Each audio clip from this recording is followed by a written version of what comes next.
everyone, and thank you for joining us here on Variant Roles. I am your host and game master, Dan Gaston, at MadSciDM on the Twitters, where I occasionally rant and rave and do all the fun stuff. I use he, him pronouns, and we are here for episode 5 of Project VHS, The Spaces Between. So why don't we go around and say hello to our players for this evening, and they can remind us who they are playing tonight. And because everyone reads so much into the orders that I do these things, I'm going to start tonight with Maria. Hello, I'm Maria. I use she, they pronouns. Tonight I will be playing Eva Delgado, who uses she, her pronouns, who is also an inquisitive explorer who would rather be reading. Excellent, excellent. All right, I am going to kick it over to Val. Oh, I was already on that mute button. Hi everybody, I'm Val. I use she, her pronouns, and tonight I'm playing Natasha Longshot Kane, a mysterious explorer who bears a halo of fire and also others. I couldn't remember. Are we doing our void focuses? Yeah, if it's come into play, absolutely. Dances with a halo of dark matter. There we go. And she also uses she, her pronouns. That's my time. I'm out. Excellent. All right. I am going to throw it up to Taryn. Hey everybody, I'm Taryn. I use he, him pronouns, and I am playing Security Officer Marcus Hatsey, who is a tongue-tied warrior who needs no weapon. So, Excellent. And down to Emma. Hello. I'm Emma. I use she, her pronouns. And tonight I am playing Billy Lawless, who also uses she, her pronouns, and she is a mystical adept who explores the dark places of the mind. Excellent. All right. And up to Anders. Hello, I'm Anders. I use he, him pronouns. And words have escaped my brain. Tonight I am playing Takashi Hano, aka Glitch, who uses he, him pronouns, who is a weird adept who rides the lightning. Excellent. And can I just say that you have an adorable Bubbers in behind you? Yes, yeah, Brittany's just gonna hang out with us. I was gonna turn that light off, but then you couldn't see her, and she's just too cute. That's right. All right, and down to Quinn. Yes, hello. I'm Quinn. I use she, her pronouns. You can find me at Quintastic_ on Twitter. And tonight I am playing Dr. Meztli Flores, a perceptive speaker who calculates the incalculable and is extremely trustworthy all the time, always. Always. All right. And so Maria is going to give our recap. Well, everyone, last week, in the briefest of terms, we decided to touch everything. But more specifically, the lot of us delving farther into this strange space egg found our way through what looked like potentially living quarters into this large chamber with multiple pillars all around, and inside these pillars large tablets that we discovered held some kind of information, history, and or other. Eva was able to translate kind of the language enough to read and understand a lot of history, pulling a lot of names that appear in a lot of English and Earth-based texts, many of them belonging to some of the lesser keys of Solomon, some demon lords. It's fine. Everything is fine. There's also a giant chair in this room upon which hung this yellow mask, which now resides on Billy's head, as she has become changed in her time in space, as has Glitch, who did, in fact, as his name suggests, glitch into and out of the room that we were in, finding a large pod of some kind of making or unmaking, more nanites, and leaving the two doctors, well, rather, Dr. Delgado and Dr. Mestley alone. Everyone went to go find Glitch. Dr. Mestley, as we left, decided to experiment with some of the equipment that was laying around and stabbeth herself with it. And that's it. That's all we did. It's fine. Excellent. All right. Well, let's see that opener.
All right.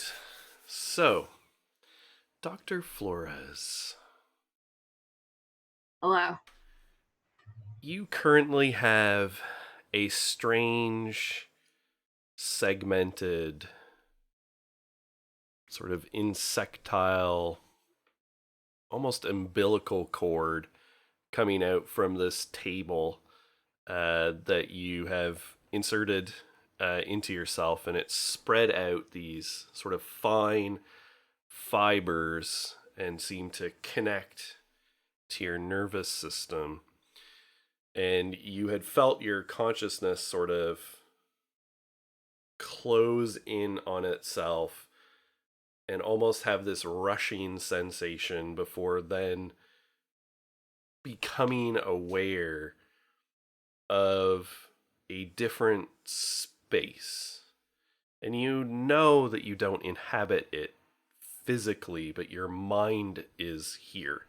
And you could just see this streaks of data flowing through this space, this etherous place. The data streams sort of glow this faint blue of streams of symbols and motes of light. And everything's kind of warped and twisted and your brain sort of struggles to encompass it and put it in a perspective that makes sense. It's like all of your senses of perspective are off kilter. Things look too far away that look kind of like they're close, and vice versa. And you can see these strings of data streaming through tall crystalline structures that glow, and you can just tell that inside them are treasure troves of information. You feel like if you could master this place, anything you want to know that these people knew is here somewhere. But these motes of light sort of start coalescing in front of you, peeling off this data stream and swirling around one another and building up into an amorphous sort of blob shape that hovers in front of you.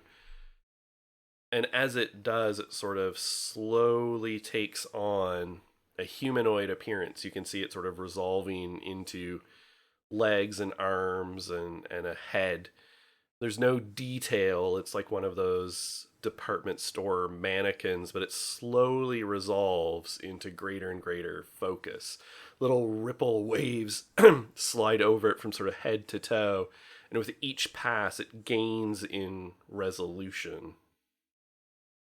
And then the color sort of melts and peels away, revealing a tall, thin, some might say handsome, some might say severe looking man, hawk-nosed, deeply lined, sort of sunken cheeks, wisps of gray at the temple, and it's unmistakably the image of Dr. Donahue, the previous deposed medical officer for this mission. And he just stands staring in front of you, and his voice comes out as his mouth creaks open and he speaks. Ask.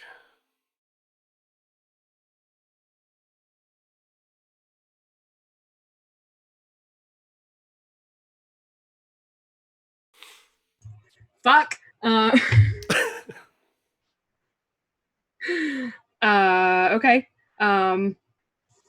Okay. Messagely would definitely take a minute. A lot to process. His eyes kind of just like bore into you with this hard light that is new. Interesting. Okay.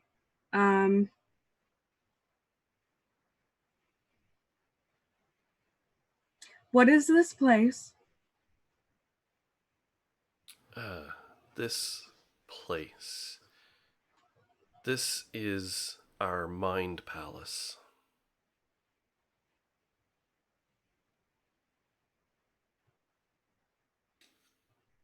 How do I use it?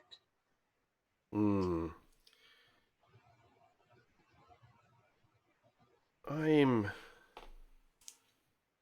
a guide, I suppose.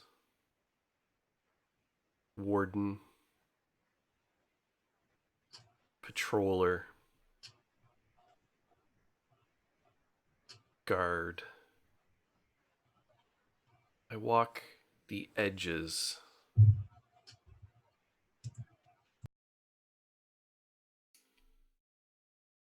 This place takes time and skill, but no one besides us has ever used it before. Perhaps your mind couldn't bear the strain.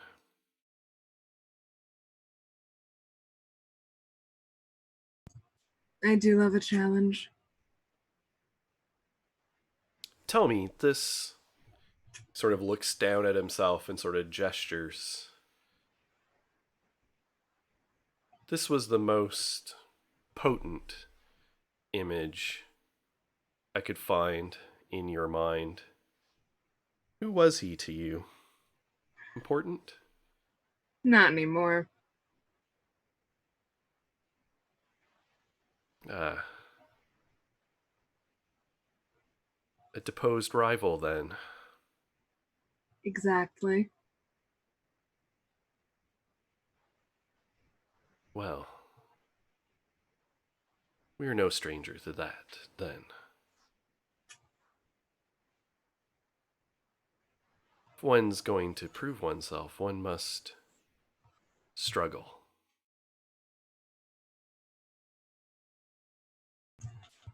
Go on. Power is earned. You have to deserve it.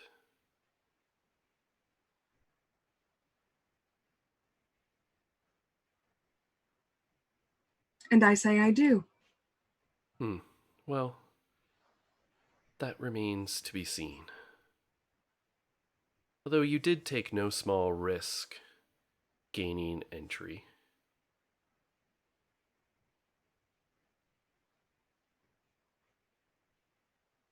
What do I call you?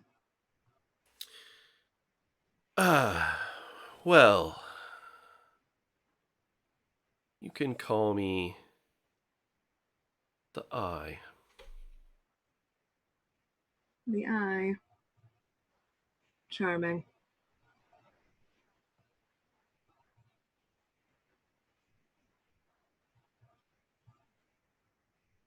Now, some take shortcuts.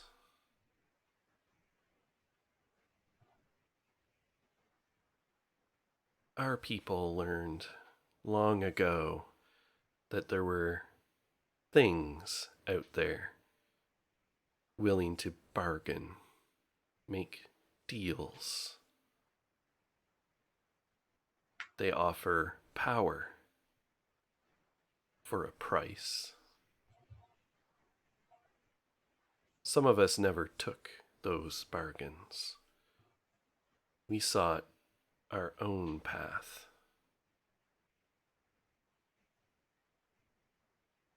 And now, here we are.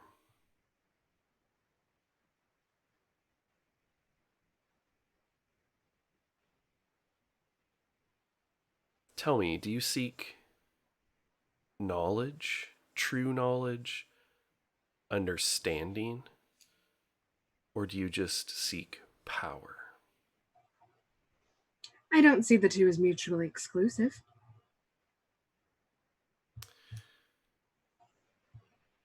One must gain some knowledge to wield true power, it's true. But, well, let's just say that narrow focus loses sight of the true breadth of the game. That's very astute.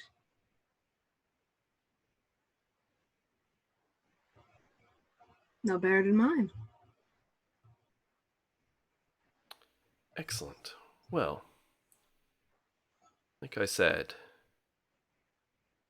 ask. You probably only have time for one answer.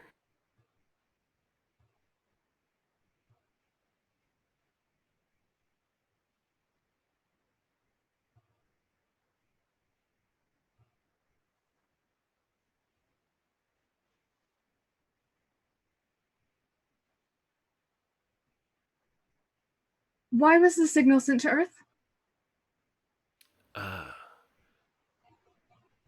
That is a good question, isn't it? Well, let me show you the way. And he sort of holds out his hand like in a like, please, this way sort of approach. And I'm gonna have you make an intellect roll here. So he's going to assist you as you try and mentally navigate this space and find the answers. Okay. So it's difficult because this is a fundamentally alien internet that you are navigating with your brain right now. Mm-hmm. And so I'm going to set this at a difficulty level of 7. Okay. So as you know, as it stands straightforward before you apply anything, it's impossible, Mhm. right? But let's start tallying up the types of things you have. He is going to be an asset. He's not offering you necessarily the answer, and he's not going to help you to the maximum of his abilities, but he is going to provide a 1-level asset. Okay. So that's probably it for assets, but what do you have for skills in terms of mentally searching for things? I have eye for detail. I don't know if that's helpful here. Possibly. I have specialization in human psychology. Definitely not applicable in this moment. Predictive equation probably isn't useful here. Babel probably isn't useful here. Magic training? Not in this case. Oh no. Mestly, what do you got? Not much for this. And this would be your skills pretty particularly. Yeah, I don't know if I don't know, you've got approximate knowledge of many things. It's true. Seen through deception. You're trained. Identifying objects or calling to mind a minor detail or bit of trivia. You know what? I think that's probably the most appropriate in this case. Okay. So you've got 1 skill and 1 asset. So they each reduce at a step. So you've gone from a 7 to a 6 to a 5. Okay. And you can spend from your intellect pool yes. to apply levels of effort if you wish. Yes. All right. Yes. How many levels of effort are you going to spend? I have 2. Yeah, you probably want to go for broke here. Yeah. Yeah. So that's 5 points. Okay. But you have Plus the 2. Yeah, 3 plus 2 for. I meant 5. plus the 2 from the ability. Oh yes. That's right. That is right. Plus 2 because you're currently on the impaired of the damage track. Yeah. So it's plus 1 per level of effort. Okay. So that's 7 points, but you have an edge of 2, so that subtracts 2 off. So Okay. you're looking at spending 5 points from your intellect pool. That's fine. And so 5, so we've gone to a 3, so you just need a 9 or higher. Okay. Which D20 is not gonna fuck me tonight. I'm melting you down if you fail me. You know that, right? I love you. Unless. Okay. That is a 16. Okay, excellent. So you're not quite sure how you're finding what you're looking for, but it's like a matter of focusing hard and willing yourself towards the answer of the question you're looking for. And you find yourself sort of rushing through this landscape until you stop in front of almost like a billboard. It's like a pane of crystal sort of materializes in front of you. And the eye of Donahue gestures at the pane, and an image sort of resolves as if you're watching a movie. And it goes into like a split screen mode, and you're watching 2 things simultaneously. And you see an image of archaeologists in protective gear. It's not like a full spacesuit. They're clearly working. You recognize the red dirt of Mars, but they're inside something like a rock-walled chamber that has kind of familiar looking crystalline screens and devices around it, but they're mostly dead. And you see some individuals poking around, and one of them looks quite familiar. You can see Dr. Delgado among the team. And one of the individuals is sort of messing around with, I mean, to make it very Stargate-esque, they're underneath a console and they have like a tray pulled out that has all these like crystals and things plugged into it and wires hanging off of it. And they're adjusting things, and they're applying power to it. And all of a sudden it flickers to life. And all of the screens light up, and like text and symbols start scrolling by. And there's excitement and celebration, and you can see people start working and writing things down. And you can see, very similar to Frank Eye, like one of these little globular, synthetic shells that presumably houses an AI floating around, plugging into things and like processing data. And you can hear them talking, and it's basically like celebrations, like cracking the Holy Grail. This is like the Rosetta Stone all over again, right? And they're just sorting all this stuff out. And someone sort of is like, hey, let's like look at this, and sort of pulls something up, and a blueprint sort of appears on the screen. And it looks like a large egg-shaped construct. And in the very middle of it, it sort of zooms in on where all these like support structures are, to a sphere in the very middle. And it's like emanating some sort of radiation. And stuff comes up on the screen, and people are pointing at stuff and working things out and very excited. And the the little bot that's floating around just says, that's a singularity. A naked singularity. And then on the split screen that was dead, it sort of comes up. And it's a view into a chamber. And it has ranked sort of tiers. And what looks like it's sort of looking from behind. And from the back, it looks like these Martians seated in these tiers. But they're very still and not moving. And they're facing a platform. And you can't quite make it out, but there is another one of these individuals seated in a chair. And its hand raises and sort of makes a motion in the air. And when it does, on the other side, you see everything goes a little dark for a moment, and there's heavy shadows in the corners of the room. And then the shadows materialize out and start walking amongst the people and just start tearing them apart. And people like falling, and there's screaming. And you can see Dr. Delgado sort of duck under a desk and pass out.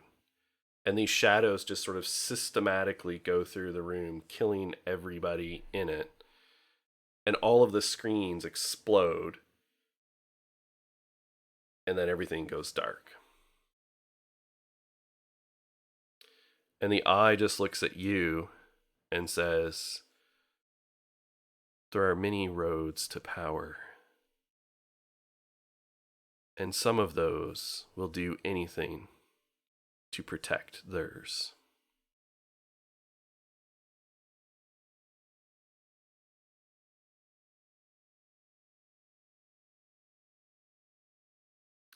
beware the king.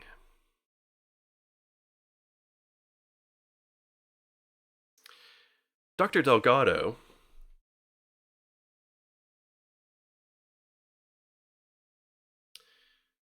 you hear some noises behind you and sort of turn around just as Dr. Flores is like sealing their suit and then like jamming, and you can see this cable snaking into their suit, and their eyes like sort of just roll back in their head, in their helmet, and just like falls over to the ground.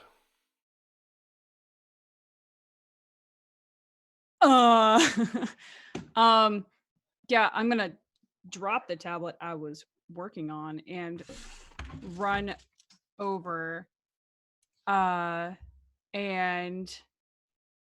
I'm gonna look around. Is anyone else? No one else is here, right? They're all No. elsewhere. Okay. I'm going to open a comm to Dr. Mesley and say, what the, are you okay? What the, I'm gonna go over and just make sure that she's alive. And her, you know, there's like probably a monitor on the suit, right? So like if there's an emergency, people outside can monitor people's like life signs. Yeah. And I mean, clearly she's wounded. Yeah. and there's like some display information of like an abdominal wound. But it appears that she is not bleeding much. She's in shock, but otherwise her vital signs are steady. But her brain activity is off the charts.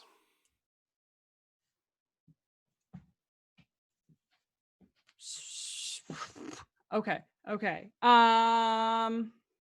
Going to open comms to everyone and say, get the fuck back here right now. That's it. I was already running towards them after the glitch Yes. thing. That is That's right. true. Yeah, I run that's right. slightly faster. So Natasha was already headed back, that's right. And who else was? Because I think Natasha wasn't on her own. But I could be wrong. I think the rest of us were sticking around to make sure Glitch was okay and studying lab? the nano lab. Okay. At least the assumption that it was something like that. So Yeah. All right. So Natasha, it's going to take you a little bit to get back, but there was, various time points. So we'll sort of fast forward to your arrival. And also, Dr. Delgado, Frankie is like sort of floating there with you and says, I don't think Dr. Flores is home right now.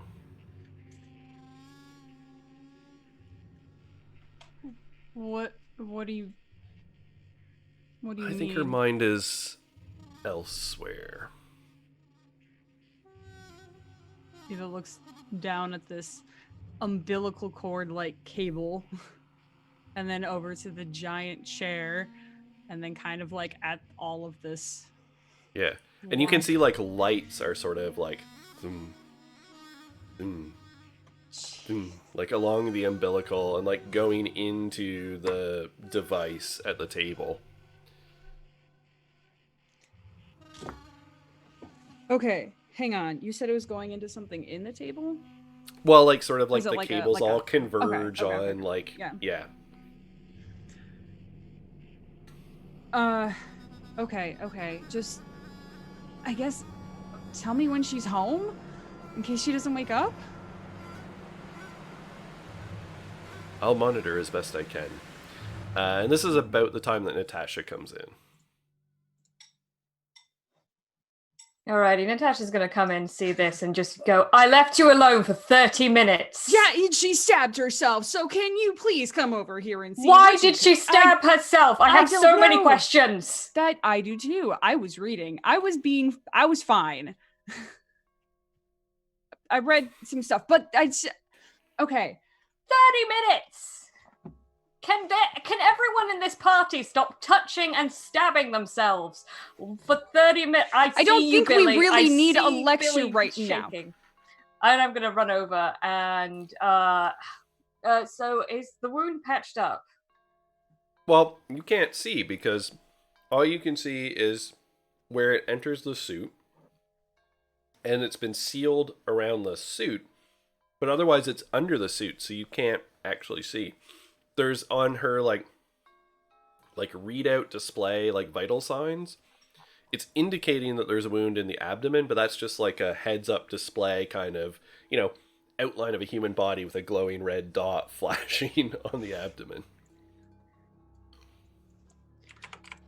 Listen, Frankie said that her consciousness is not in her body right now. Or something like that. Okay. Hang on. 2 steps back. Did you find Glitch? Yeah, we found Glitch. Okay. He has he's a superhero now. Don't worry about it. Cool. We have a superhero and a psychopath. It's fine. We're fine. Yeah, we're doing really, really great on here. So if her mind's not in her body and the crystal thing is surging, did she plug herself into a network by stabbing herself in the abdomen like we all would do in this situation?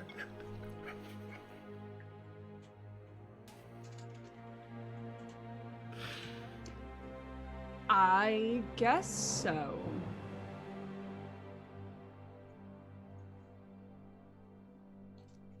Natasha's just gonna turn off her comm and just go, turn it back on. Okay, so here's what we're gonna do. So, see, you're already monitoring her vital signs. We pull this out. We don't know what it will do. I don't think that she'll have a way to get back into herself.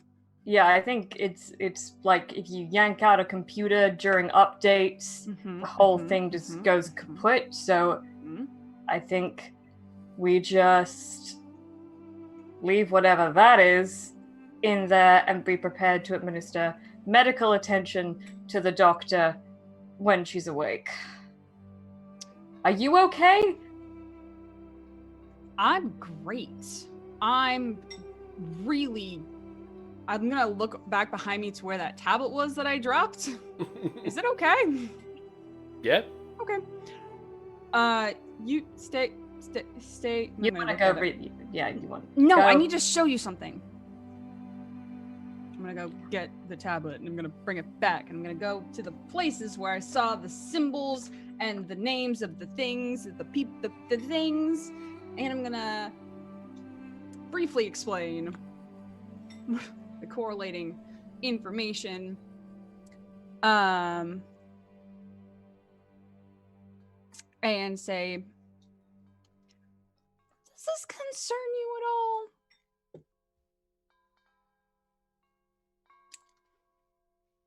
I'm not gonna lie to you, Ava. At this point, I'm just the concern is like here. The egg was here. We've just moved past concern into just calm terror. So, yeah, that is not great. But also, I'm comparing it with the doctor with a crystal in her abdomen and the nanites that are currently encasing Glitch. Oh, I forgot about Billy's face as well. There's so much has happened in the last few hours. Billy has another soul on her face. Glitch has a nanite suit.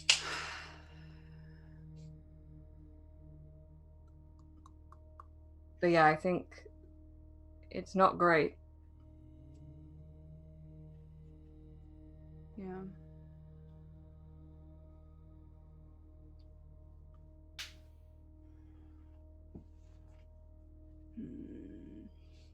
She's gonna like sit on the floor and just kind of like stare at this tablet and not really like, she's kind of looking through it, just like looking at the floor. I'm just gonna sit and annoyed silence. Natasha, can Natasha pull it? Go like, are there any like, we could bring stuff with us, right? Mm-hmm. Yep. Okay, Natasha's. If this isn't gonna work though, damn it. No, can't do that. I applied logic to my thinking. It's rare, but sometimes it happens. And How nay, dare nay, you? this will not work. But okay, so she's just gonna kind of look up Ava and say, "We're gonna be fine."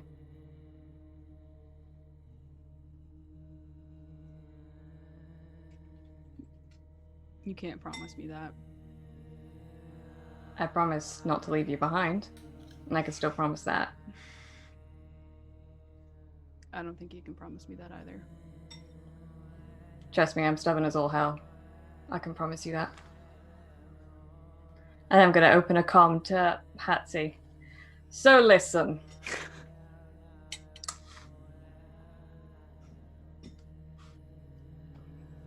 Listening. That's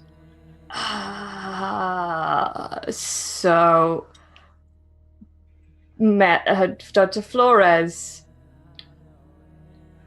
currently has an alien shard plugged into her stomach and is not within her body right now. We are monitoring the situation as it's happened.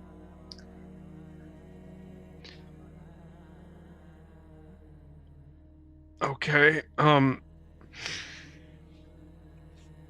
Just keep us updated. Remember when I said to stay and watch them? I'm sorry, you're breaking up. Before- You're breaking up. It must be the Pain. disturbance in the air. Crazy. Cat. Copy by Hatsie. If Marcus could facepalm through his y'all. Glitch was in trouble. That's why we ran. It's whatever. We can't argue outside of comms anyway. Apparently, there's communication issues. So in the laboratory, Mm-hmm. Marcus, Glitch, Billy, what are you all doing?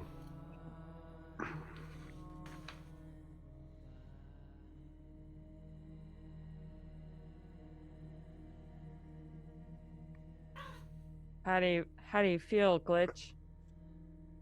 I mean, do I look cool? You always look cool. Do I look cooler? Yes. Then I'm feeling pretty okay with it. You also look cool, Doctor. Billy's gonna like strut in like a very slow circle. Like Yep. Yeah, no suit. I noticed that. New face. New soul. Yeah, how's that working out? Did they just offer you their soul, and so now you have two of them? I wouldn't say I have anything in this situation. I would say it's more like they have me. Oh, so they have. It's a hug. Think of it like we're cuddling, we're spooning inside of myself right now. I think that's what it is. Marcus at this point is just gonna calm out and go start looking at samples around the room. He's very uncomfortable with the current direction of this conversation. It's a soul hug. We are so She went to spooning with the soul, and that just it's cozy.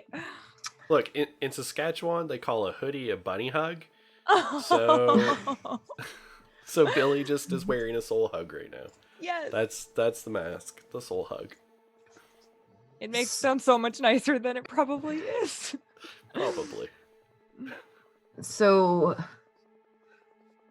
this We is it. I don't. We should go. We should get back. That sounded panicked over like the comms. it's fine. Yeah. I mean, as fine as it can be right now, I don't think there's anything more we can do. Our doctor, the one who usually would be the one helping in medical situations, is the one out, so... I'm sorry, is the one out? Well, I will relay what Kane told me about Metzley being out of... consciousness being out of body scenario. I also relay that very poorly because I am tongue-tied and have issues with communication. I just want to take a brief moment here so that we can talk about what you just said. Did you just say that Metzley is out of her body currently? That's how they described it. I think the doctor connected to the table.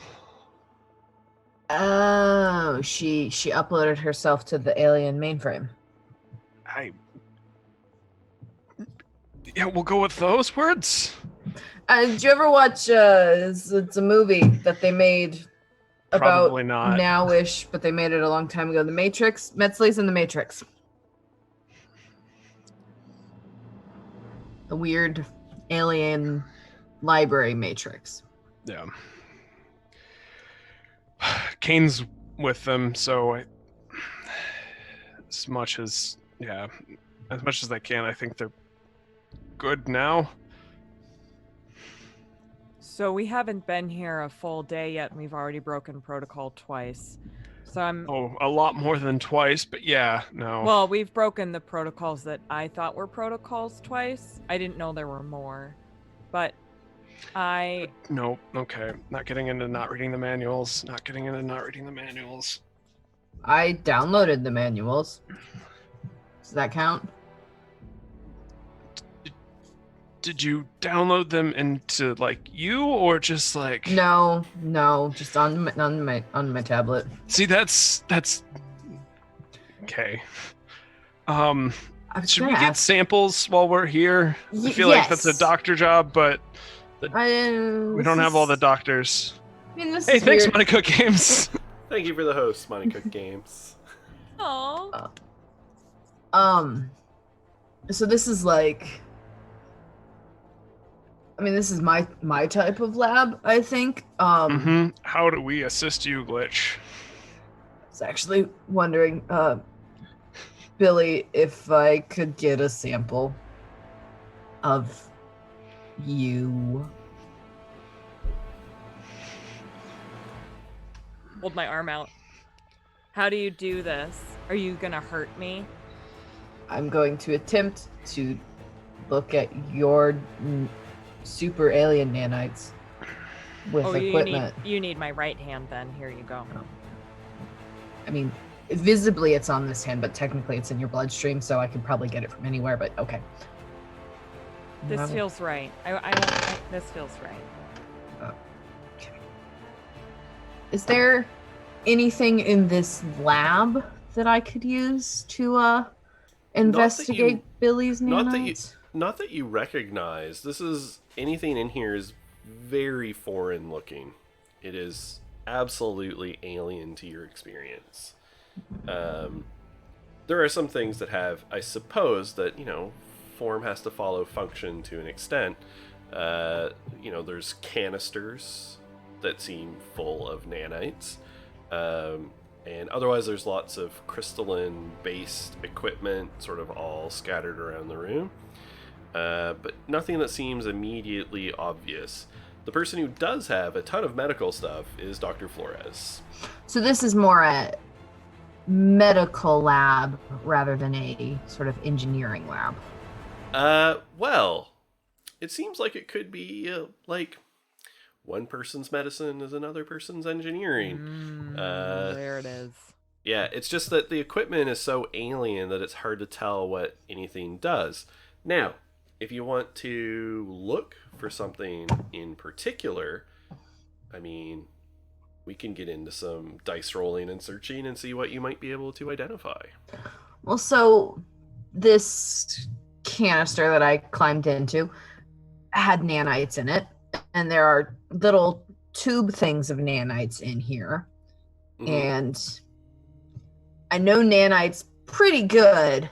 Mm-hmm. And I also Yep. have an ability called machine interference where I can figure out the level, function, and activation of a technology. Yeah, absolutely. So I'd like to look at some nanites. Okay. If I can figure out something in here that will let me do that. Yeah, so like, I mean, most of the canisters are just canisters kind of there. But one of the canisters, like there's a canister sort of separated from the other ones that is plugged into something.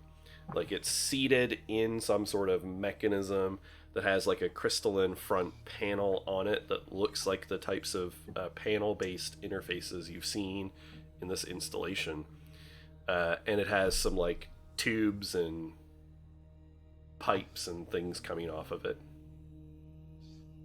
Yeah, I would love to spend 2 intellect points to gain an asset to figure out what that thing is. Okay. So what's it look like when you use your machine interface on this alien device? We're into the void now. I will go over to it and start doing a very normal person scan, but I would expect our equipment probably isn't going to be up to par to figuring out what this is. Mm-hmm. And I will reach out and I will touch it with my suit and kind of close my eyes and just, what is this thing? And I can't read alien language, but code is math. Mm-hmm. Yeah. And I know code. Mm-hmm. And I think in that moment, as I'm touching it, little signals in me begin to speak to little signals in it, and the codes begin to understand each other. And I begin to understand what this machine does. Okay. Can I intrude here, Anders?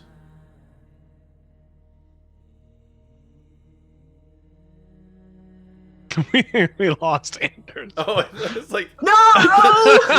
there we go. I was like, we went from Yes, you can dramatic intrude. pause to Break me. All right. That was amazing. That was the right. best point that I could have pressed. Who would you like to give the the other experience to? I will give it to Billy, Okay. because I just And took so Billy's blood. Perfect. And you mark 1 XP yourself. So as you put your like hand on this device, and with your new alien nanite powered suit, so electricity starts sort of arcing between the device and your hand as you put it on, and then the edges around your hand sort of fuzz and soften as the nanites like decohere a little bit and like spread out over the device in a pool around your hand. And the device is a level 4 device. Okay. It is a nanite programming terminal where you program like nanites to do a specific thing. So like, you turn basically the gist of it is you put in template nanites that don't really have any sort of job to do. They're just like basic stock nanites that don't really do anything, and program them to do what they need to do. So if they're going to be medical nanites, you program to be medical nanites, right? That sort of thing. So that's what the device does. We'll reprogram nanites.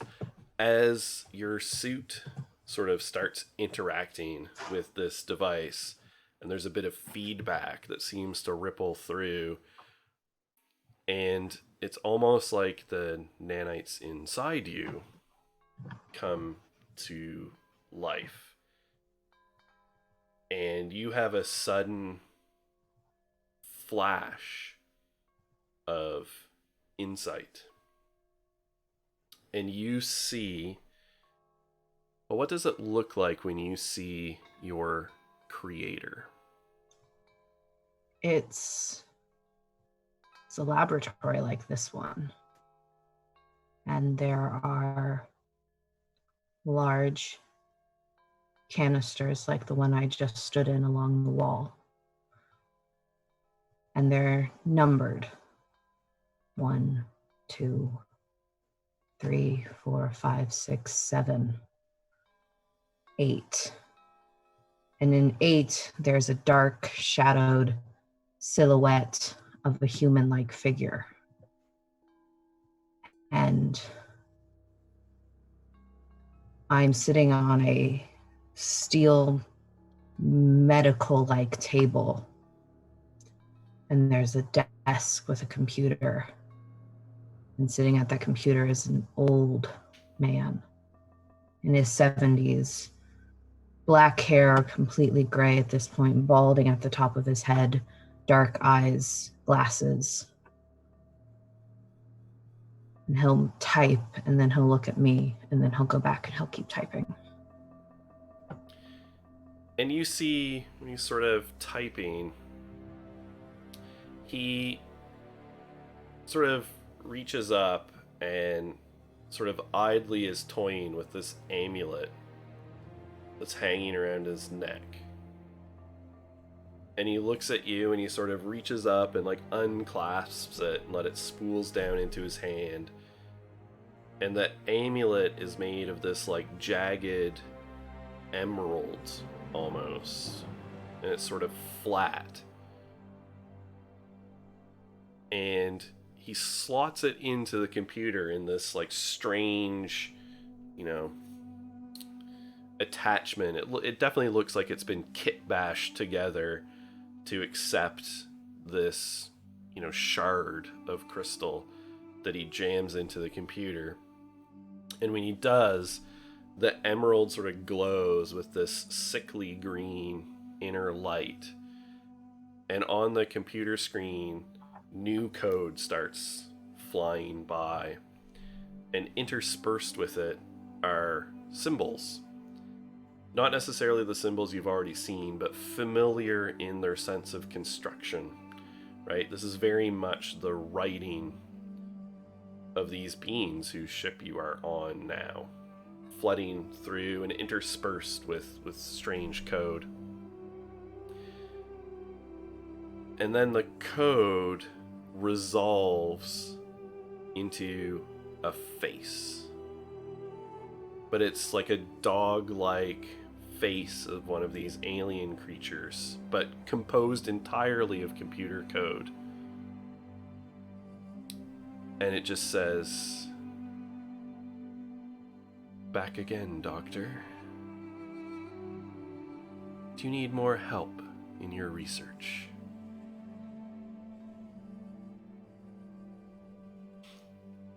And the doctor nods. "I suggest you try this formulation." And a new sort of like chemical compound type drawing sort of materializes on the screen. You'll find it easy enough to fabricate. I think you'll find its results are effective. And then everything sort of rushes, you sort of, rush back into yourself.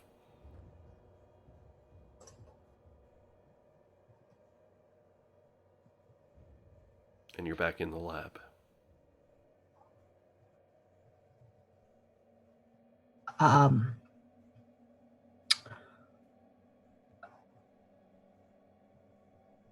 Does it look like I can take this machine with us? Yeah, it's not that big. It looks like it could be packed away. It's a little, awkward, but you could definitely get it in one of your gear bags and pack it up. I will take it. And as I pick it up and go to put it in, do I get the sense that knowing what I now know, Mm-hmm. Genesis Tech nanites could be programmed with this as well. Probably. Yeah, I take it. Yeah, you probably have like those, when you see those big plastic crates like lined with foam, like for carrying like musical equipment or like scientific gear, you probably all have a bunch of that stuff on nice like little hover sleds or something that you don't necessarily have with you all the time as you go from room to room, but as you start accumulating things to take back for further study. Did you find their glitch? This can reprogram the little nanites that they seem to use everywhere here. Your spider that you broke, for example, are probably nanites programmed to do maintenance. So we could, in theory, with this, reprogram them. Or, I look at Billy. We could reprogram Billy. Like all Billy's. Only if you wanted to. of me? No. Do we want to grab a couple more of those small canisters of them then, just in case, or? Yeah, I think so. Okay. You feeling okay? Lost you there for a second. I'm guessing Glitch didn't just like have like an insta flashback. Like there was a period Probably of like time there. paused for like a moment. Okay. Yeah, no, I think maybe my blood sugar's low. I'm gonna eat a chocolate bar. Well, I'll be good. maybe actually something a little bit more, I mean, suit nutrition, but because I don't think we can chocolate's eat nutrition. these. Nope. We really need to work on your dietary programs. I've got some great keto recipes for you back at the ship, but I don't even know what that means. we actually probably should take a break. Let's go back and rendezvous and not ship rest. I don't know. Just sit down for a second. Yeah. So, as you sort of finish packing up some things, there's that like cylindrical, not the big booth thing that Glitch was in, but there was a like metallic cylindrical sort of pod with like piping and stuff coming off of it that was in the middle of the lab. And I'm imagining the three of you are sort of like spaced out a bit around the room, doing different things, inspecting things. Three sort of triangular ports open on the top of the pod and start like swiveling around and glowing with a little bit of red light, and then sort of lock and orient so one of them is sort of facing each of you. They sort of move around independently. And the piping sort of flexes and moves, and it lifts itself up and sort of hovers into the air with these long hanging tendrils, and it begins to hum. Like machinery powering up.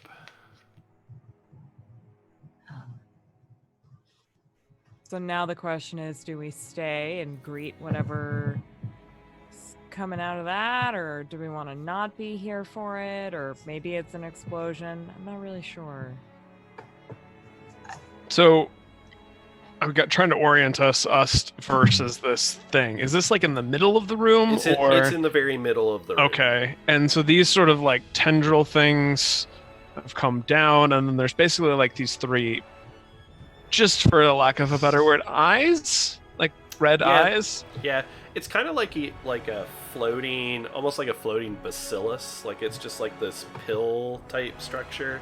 and the tendrils are sort of hanging off of it from the bottom. Like as it levitated, they sort of slide out from the floor and then like float out around it in a sort of octopus-like fashion.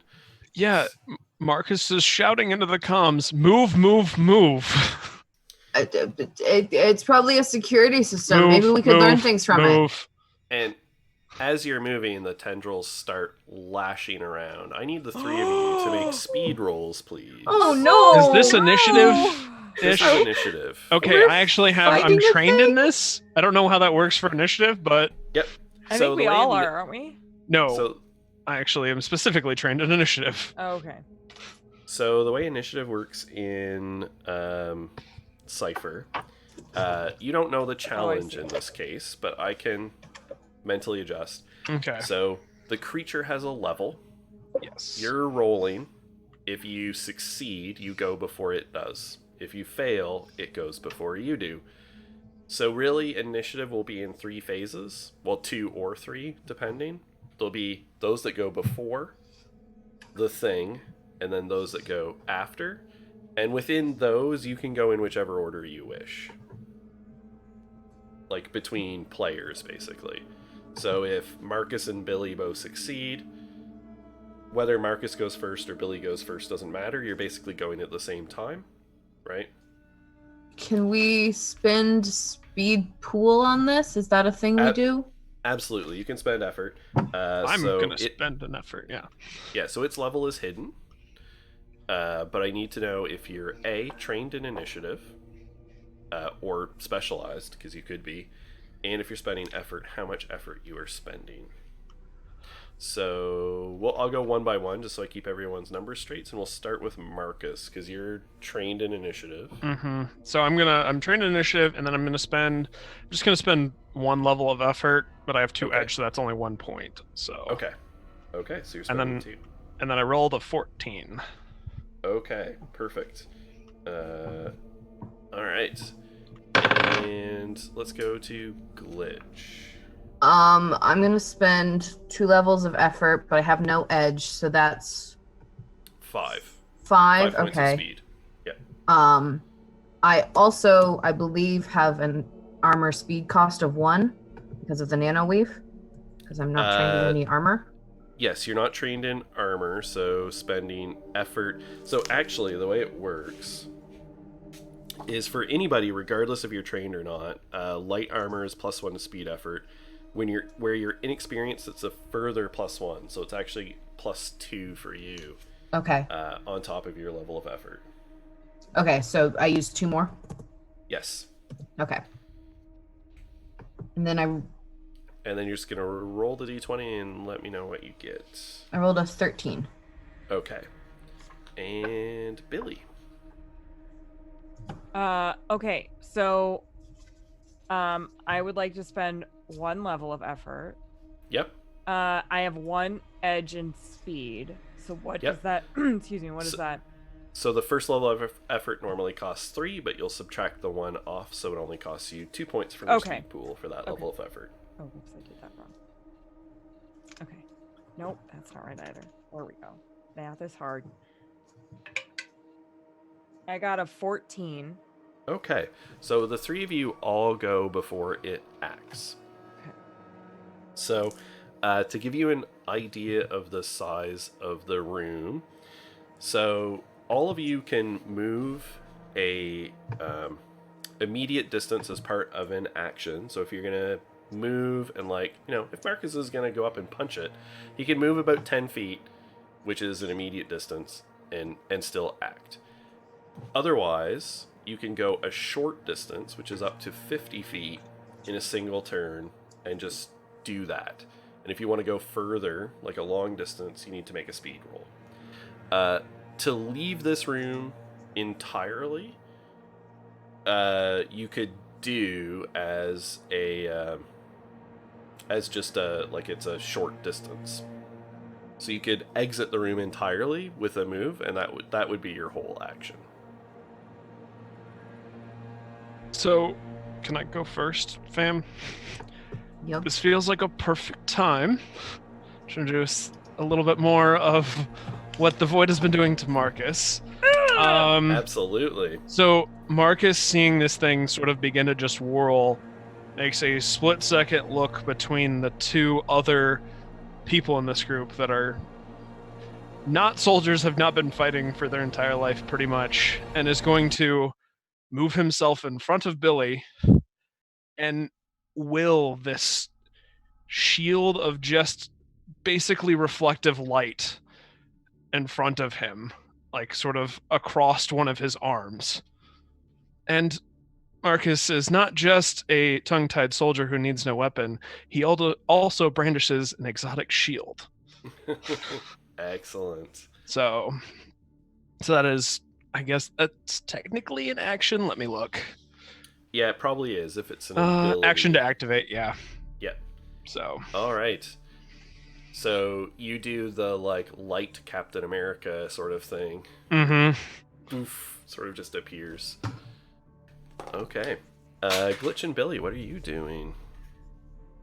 I think Glitch is like fumbling to get a scanner out while also backing up, and the scanner kind of fumbles in his hands and he starts to panic and begins to like almost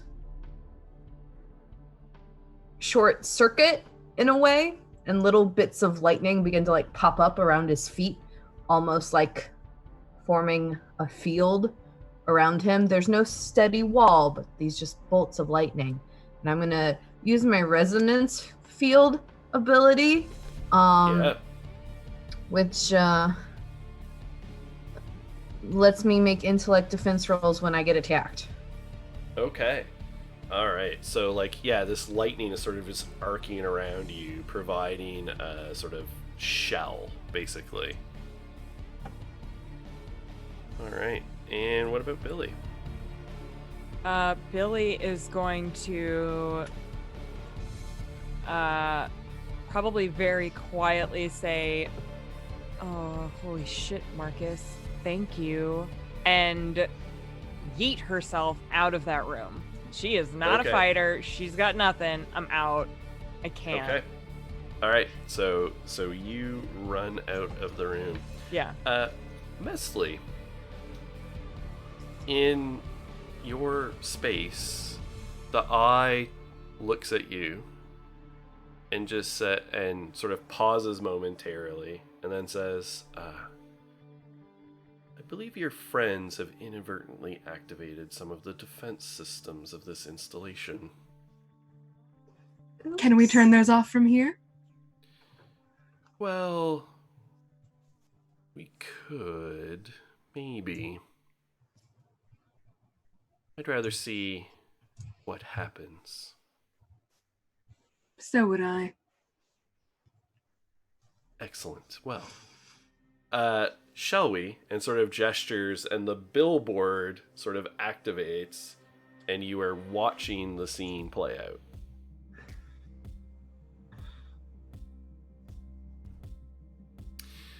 Cool, no big deal. Yeah. All right. So the floating tendril pill bug thing lashes out with its tentacles. Mm-hmm. And two of them sort of snake out towards Marcus. And one is going to lash out towards Glitch. So, Marcus, I need you to make a speed defense roll. Okay, I am trained in these, so... Excellent. Actually, am I specialized in speed defense? Don't remember exactly from Warrior what all happened. I might be. It would start at trained, but if you got it from more than one. Nope. Yeah, I'm just trained in speed defense. I'm also trained in might defense, but that's not right now. Yeah. Yeah, that's right. So trained in speed defense, and then I'm going to spend 2 effort just 3 speed points for me. Okay. Yes, that is good. Still have 11 speed points. That is fine. All right. So you're reducing its challenge by 3. Yep. And that is, I think, all I have on that. Okay. So that is a 9. Okay, so one of these tendrils, as it sort of lashes out, trying to arc around the shield, are duck out of the way easily. It sort of glances off the shield, which flares with light. The tendril snaps back, while the other one is like trying to slash around underneath and catch you at the legs. Okay, So roll you make again. a second one. I am only going to spend 1 level of effort here, so that's Okay. just another 1 point. Don't want to run down my pools too much. I got some other things I want to do. That's another 9. Okay, so again, you sort of hop over as that one whistles through. And Glitch, the third one, is lashing out at you. Okay. So I'm rolling intellect defense That's right. because of my resonance field. Yep, Um, absolutely. I will spend. So it'd be 5 points if I use both efforts with an edge of 2, Yep. so it'd be 3 points. What does Yep. armor do in this situation? Armor is damage reduction Okay, in this okay. system. Yeah. So then I will just spend those 2 points of effort. Maths, and then I'll roll. Okay. Question, real quick, before I tell you what number I rolled. What is a minor effect and a major effect? So it depends, and it's a bit of a negotiation between us. If you're attacking, usually the simplest is extra damage. In other cases, there are like various minor effects that we can apply, and we sort of mutually agree on them. But they're What- usually things like something gets knocked backwards, or like pushed back, or falls over, or something like that. What do I roll to trigger one of those? A 19 for a minor effect, 20 for a major. Well, I rolled a 19, Okay, and with resonance field, that means it takes 1 point of damage. that makes sense. And is it intellect damage? Does it say? Is it like a psychic? It does not say. Okay, I'm gonna say that it probably is. It's zapped. Yeah. So as its like tendril sort of wraps around and sort of snakes around this shell of flickering energy that is around you, it sort of sparks, and you can see the electricity crackle around the tendril, and sort of a little bit of smoke comes out, and it like lets go really quick, sort of like someone that touched a hot stove.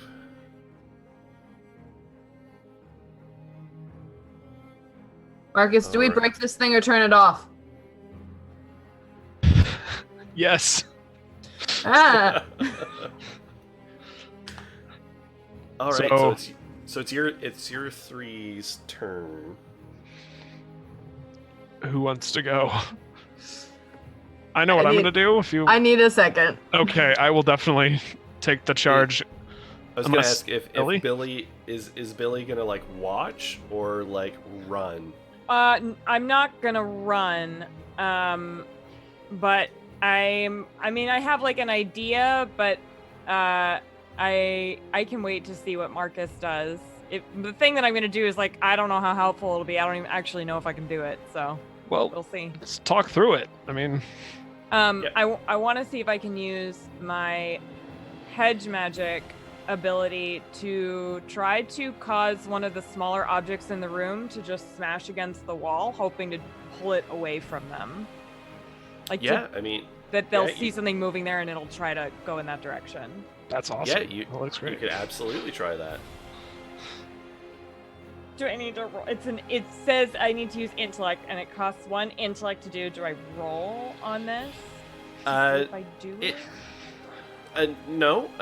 If like hedge magic, if that fits within the realm of hedge magic, like making an object fly across the room, It says then you can don't- cause objects to float through the air, so I thought that I could Yeah, do yeah, that. absolutely. Okay. So that's well within your realm of just doing. So you spend and that happens.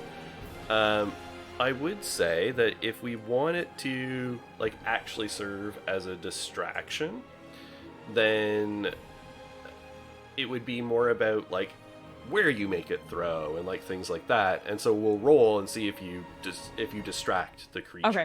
Cool. And this would also be intellect. Okay.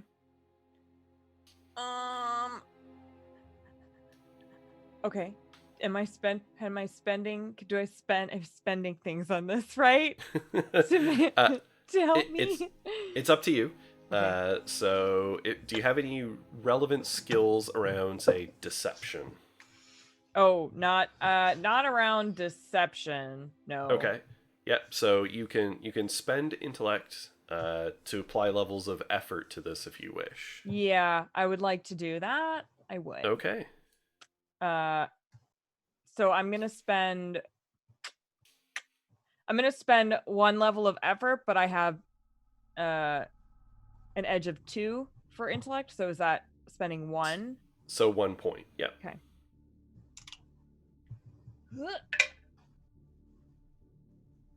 Oh, fuck you! I got a 2. Okay. So yeah, you yeet like a small object sort of across the room. It crumples and shatters, but this thing does not appear to be distracted. I tried. Dan, don't the intrusions happen on 1s and 2s now? Oh, you're right. Oh They no! do. I forgot. Thank you, Dr. Delgado. I love when us as fellow players are also shit stirrers. It's the best. Doctor. Doctor. Doctor. So Billy, Yes, in sir. your haste, the object that you yeeted across the room Oh, was no. one of these nanite canisters, which exploded, and this, as it settled to the ground like grains of sand, but then these nanites started swirling into the air in a cloud, almost like gnats. Not good. Real glad that's also here now. Not good. They're no danger to anybody. Don't worry about it. Nope. No, it's fine. It's totally fine. Would it be possible for me to over comms also say, hey, Natasha, we have a situation. It's gonna we have take a Natasha like 30 minutes to get back here. Anyway, yeah. So Marcus looks at this like weird like force thing that has just like appeared sort of like in his hand and along his arm, and like just like shakes it off. If I charge this thing, can I actually like reach it with my hands? Oh yeah. Episode 5, I get to punch something, y'all. I'm so excited. I'm gonna try at least. So actually, I'm gonna do 2 things. Okay. I'm punching it with both hands by using Crushing Blow, which is Might 2, and then if I do hit, I'm gonna spend the Might for Hemorrhage. But Okay. we'll get to Perfect. that. Yeah. So I'm rolling to attack. I am Yes. trained. My fists are medium weapons. I'm trained in them. Yep. So this would be Might spent, like Yes, for you'd be effort. spending from your might pool. So I'm Yeah, gonna for spend 3 effort or 2 effort. So that's 3 points. So that's Okay. so technically that's 5 because the Crushing Blow. I don't know if That's I right. spend that after or before. I'm just gonna spend it now. Sounds good. So 2 levels of effort, and you're trained in the weapons. So Yes. that's 3. So 1 level from skills, 2 from. Okay. Yep. And then I'm gonna go ahead and roll. That is a natural 20. Okay. So the simplest is, do you want to do just the extra damage? So I'm gonna walk through how much damage I'm doing anyway. Okay. So that's base is 9 points. Yep. So then I do an extra effort of damage because of the Crushing Blow. Mm-hmm. So that gets added on to that. I don't know how much that qualifies for, because I don't know what an effort of damage is. It's under the major effects, I believe. Which I should have wrote that down.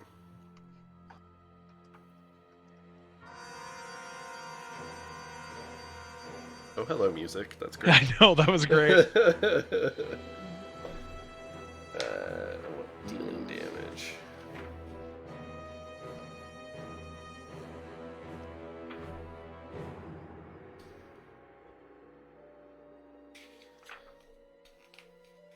It's gonna be right here somewhere. I believe it adds 3 points of damage. That sounds about right. So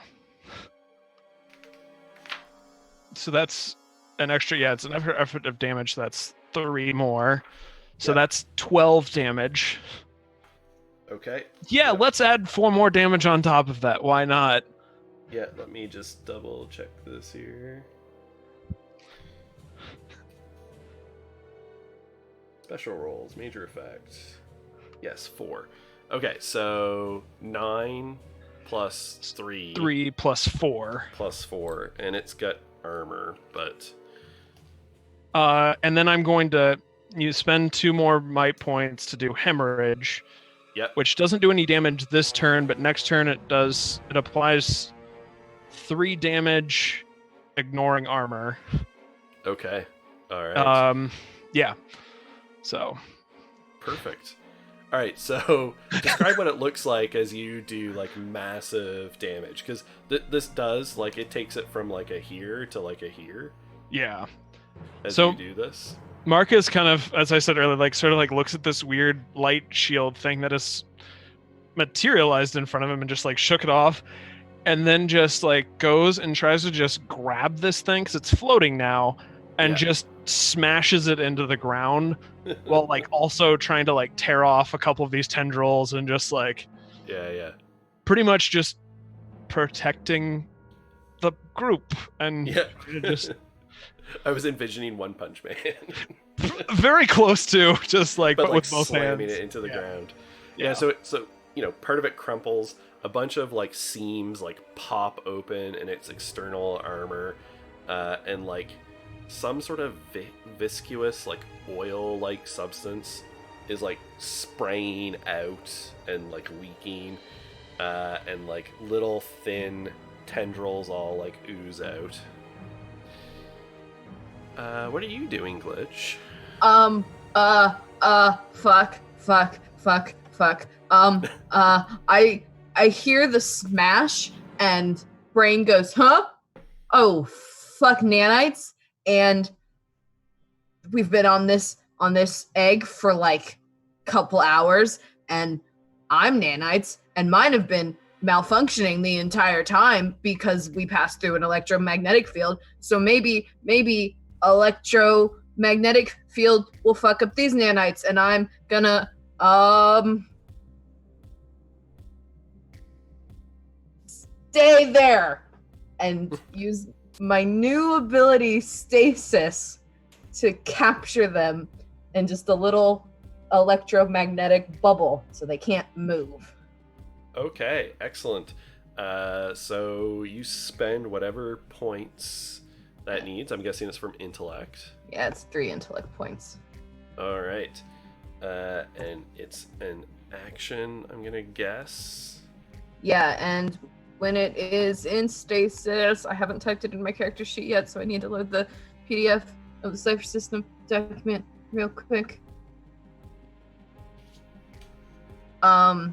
It is as if it's frozen solid for a minute. You can still see it, but it is impervious to harm, cannot be moved, and it's immune to all effects, which I also hope means it can't move. It just stays there. Yeah, so you sort of throw this bubble of like electricity around this hovering swarm of nanites, and it starts sparking, and they're sort of just hovering inside of it.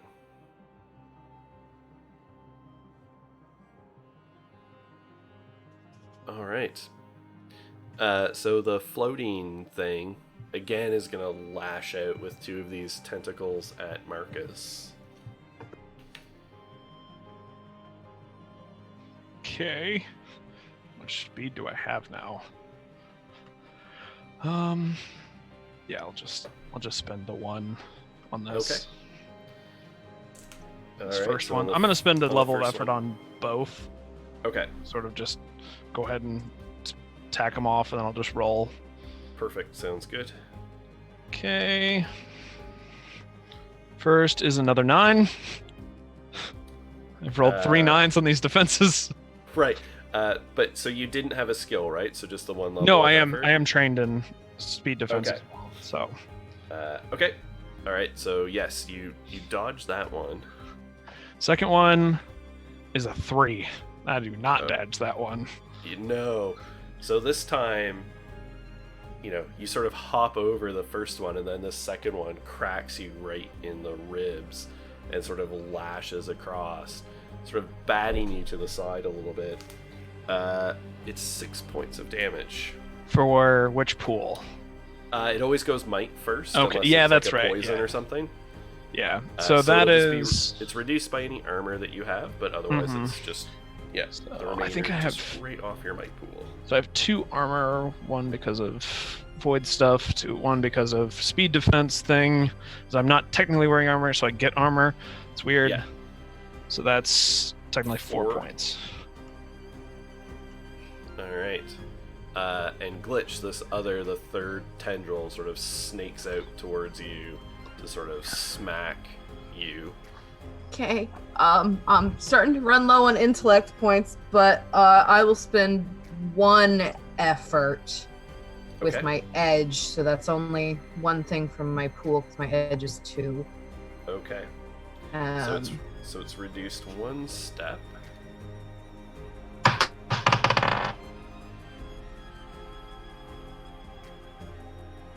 Two. Okay.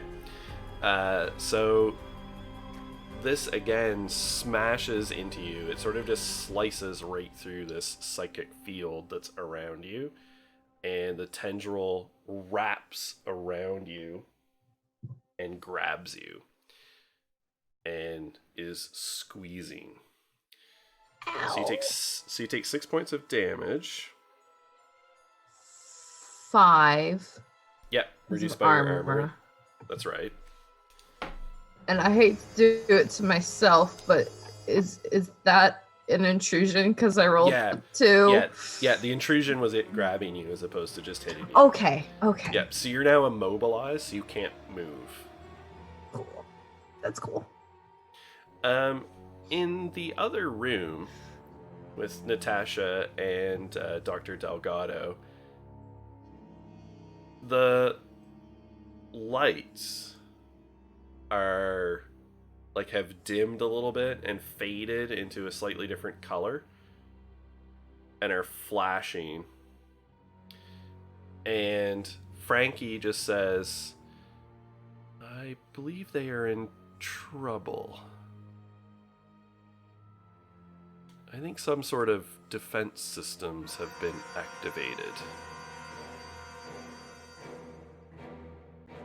Sorry, the music there was like. Yeah, that music cue was pretty on point. They're in trouble. Defenses have been activated. Wow! I was like. Ah. Okay. So back to us. Just hear Natasha say, because Billy's thing comes through, and she's like, I have been gone for 30 minutes! I do have endurance, or something, which means any physical activity is halved. So I can run twice as fast. So it would take me 15 minutes to get there, by which time you've probably already been eaten. These rounds are like 5-6 seconds. And also, I have an unconscious doctor and Ava who's currently reading. I mean, we're both explorers, so we can kick some butt. But We've also We're doing got fine. We're doing fine. You guys have got this. I believe in you. I don't say this as Natasha. I'm just saying this as Val. I believe in you guys. Peace out. Have fun. And so, Mestly, the eye is sort of just like looking back and forth as you're observing this. Well, this could still go either way. Though I must admit, rather impressed by that one. Marcus is his name? Allegedly. Your friends seem to be exhibiting some unusual abilities. They do, don't they? I believe this place has already infected them. Lucky them.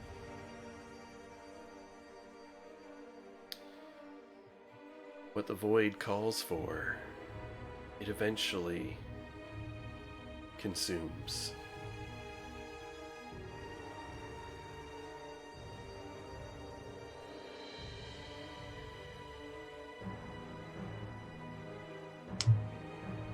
But it's a road to power. It certainly is.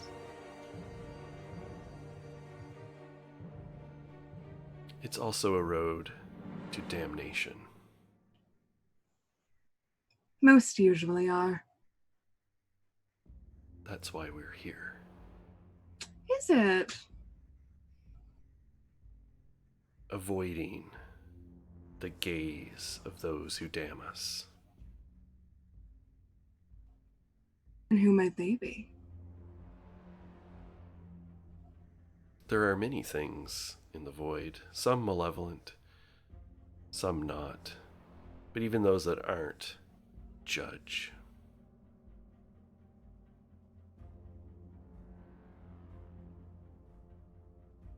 I would love to hear all about them.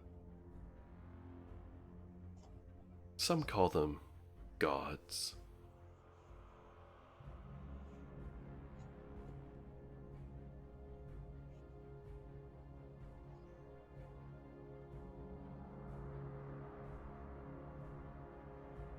It's kind of a foolish name, isn't it? Yeah. I believe the expression that I'm pulling from your mind is potato, potato. You must have had to dig pretty deep for that one. Cultural cliches come easy. Good to know. So Marcus, Billy, Glitch. Does anyone have anything else they want to do before I punch it again?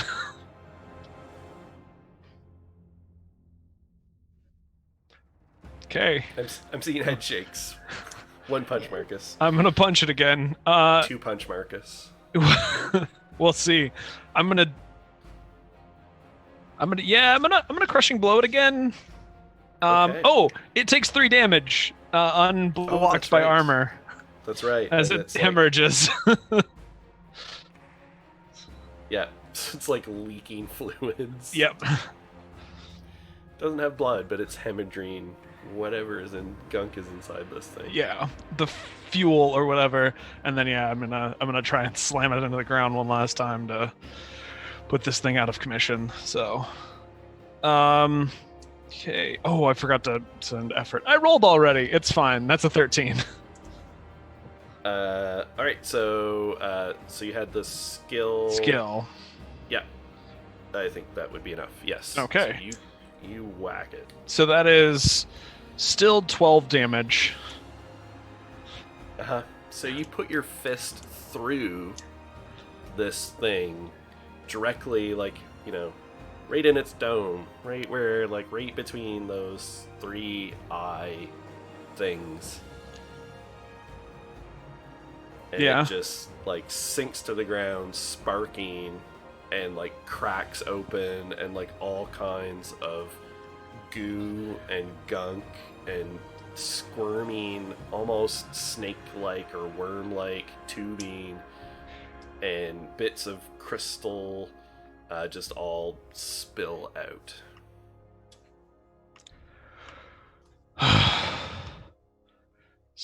Everyone okay?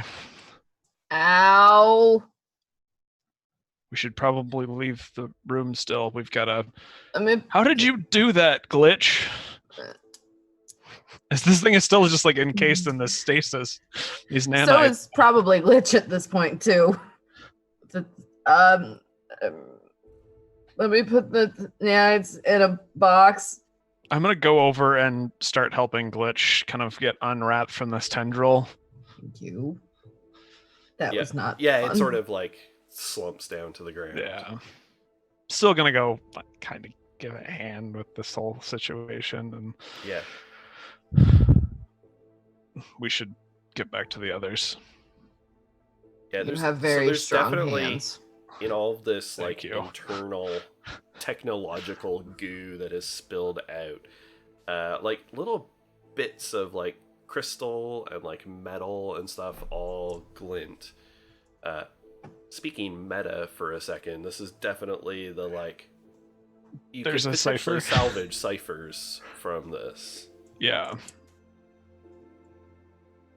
Spend a second or spend a little bit and start like collecting salvage basically to like take back to the doctors, and when Glitch isn't in pain Yeah. or whatever, we can. Yeah, so we can All do an this. intellect-based task here and see if you salvage much of use or interest. Okay. So you can spend from your intellect pool for effort if you want. If you have any skills related to like searching. No. No, perception. I do have a perception skill. So Yeah, that seems good. yeah, and then I'm gonna spell. I have a decent pool of intellect, so I'm gonna spend 2 effort. Okay. Why the heck not? So yeah. So that's 5 intellect points. I need a rest, y'all. My pools are drained. That is Same. I can't. That's a 15. Okay. Yeah. So you're hunting around, and you find like 2 bits of things that seem interesting. Just kind of bag those and Yeah, one's Nope. like almost like looks almost like an ampule. It's kind of like crystalline glass, and it's full of like some little pearlescent liquid, I'm gonna hand that to Billy. and it's capped off. And the other one is just like a bit of like etched metal, but it has some strange sort of symbols on it. Yeah, kind of. Billy, you wanna? Seems up your alley. I will take them and take a closer look, and probably as I take them, I will say, I'm sorry that I ran. I'm not good, and that's all. No, you did the smart thing, Dr. Lawless. I told you guys I'm here to protect you. That's my job. So I don't know that anyone has ever said that to me before. And I'll start looking at the things. Marcus just kind of like awkwardly like scratches at the neck of his suit and turns to Glitch. He's like, Glitch is trying to like get the nanites back in a tube without touching them. Stuck in the corner, just like go. The way I do with my cats. yeah. Go in. Yeah. Go you in may- the bottle. I'm gonna and then go over the comms to Natasha. Yeah. Kane, you read? Copy. We had a bit of a entanglement, but everything's good now. Some sort of Didn't defense touch system. anything. I'm like yelling over into his comms again. Billy just hears through that personal comm. Proud of you. And then switches back to the main ones. Yeah, it was some sort of defense mechanism. We should probably keep a closer eye out for those sort of things. Yeah, we had an alarm go off here. Frank said that you triggered a security protocol. Yeah, I'm guessing that's when we try to take equipment out of the lab. I'm still taking it. I know. I don't I'm actually on think. board with this. Take it all. And then I'm gonna like switch to personal comms and be like, Kane, you should have fucking seen that. Wait, what? Wait, what did I miss? It was epic. And then just switch back to normal comms. Before he goes, I'm like, wait, did you use the thing? Because switches back. Ah, yes. Mm-hmm. Good. Yes. Now we need to, let's all convene, rendezvous, and take a break. We should Probably. all convene here. Yep, no, I was Yes. thinking that because we still have a person who's not in their person, so... Yeah. So, start heading back. See you in half an hour. Billy, can I intrude? Yeah. Yep. Mm-hmm. Who do you like to give the other XP to? Metzli! All right. As you're staring at these devices, you have knowledge that comes to you from the cracks of your soul that have been filled.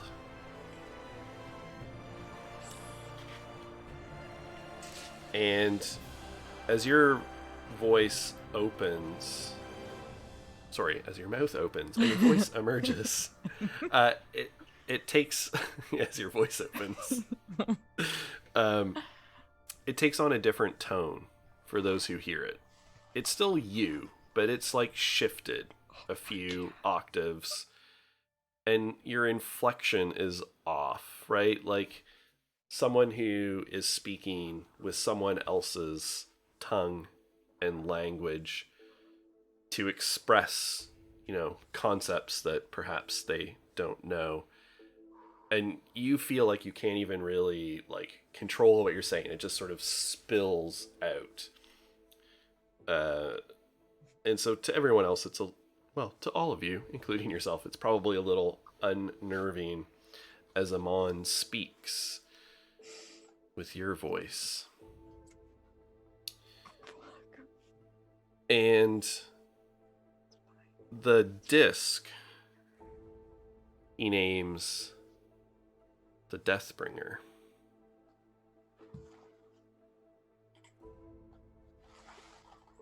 And the ampule he calls the Factory. Oh my. And sort of explains generally what they do.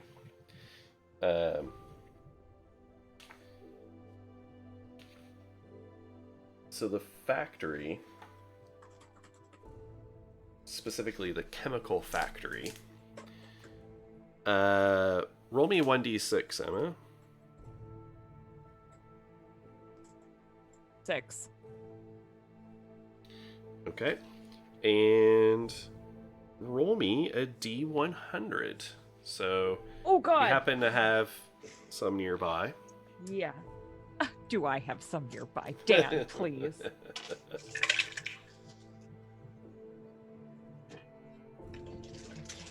Hold on. That. Uh-oh. Where's the... Oh. There's not a line on this, so oh no, it would be 90. I got a 90 and a 4. Does that mean 94? Yes. Okay. Okay. So he calls it the Intellect Factory. Or they call it the Intellect Factory. And so this fluid, if you ingest it, after about an hour, it's got some short-lived nanites in it that will go to work, converting your metabolism briefly. After an hour, your sweat can be harvested to produce several doses of a new liquid that actually increases your intellect edge by 1 for an hour. Oh. So it turns your body into a little drug factory. Oh.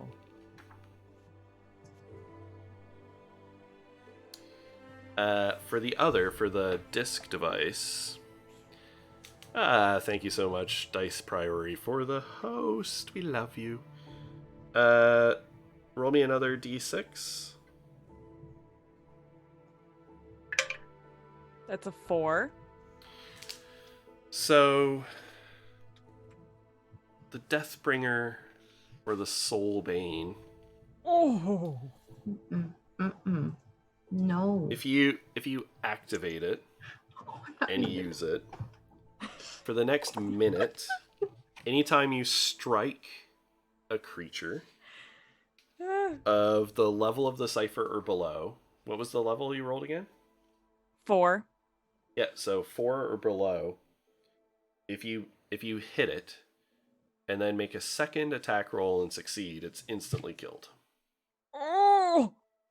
Excuse me for that guttural animal reaction. And its soul is committed to the void. Oof. Ho, ho, ho, ho, ho. So this is coming from Billy's voice, but not Billy. That's right. Alrighty, I'm on. Um, I'm on. Are you Billy's soul hugger? And it sort of just like all spills out. And Billy, like, you're totally aware of it, and then it stops talking. Like, do we who are not present hear it? Only if comms are on. If comms were on, then you do. Do I have Jumbotron still? Yeah. So Okay. Metzley is watching. Hey.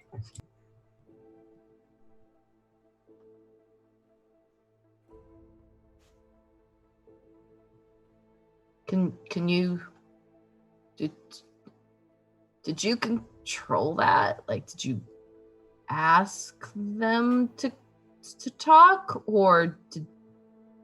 I mean, like, not directly, but I was looking at them saying to my internal whatever's listening there, what are these things? So it kind of gave me an answer. Do you think you could internally ask them if to, like, because you've met them? I mean, but I think none he's- of the rest of us have. Are you met them. listening right now? I don't mean to speak like you're not here. It kind of just Sorry. happened. Something just tells me this is another member of the crew right now. We should Yeah. probably assume they're here. Well, if they want to come back out and Billy's okay with it, I'd love to meet them and ask them some questions. But only if both of you want that as well. It's your souls. Can we walk and talk, please? I really would like to get back and rest. We've still got a whole other situation to deal with. So, Eva, you've got some books. There's a little bit of time that passes here. Not actually that much time. What are you doing? What are you looking for?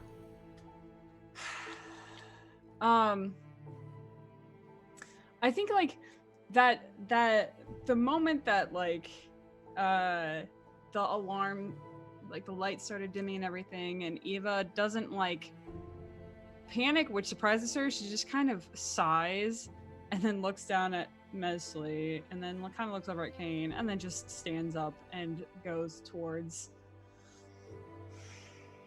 that one.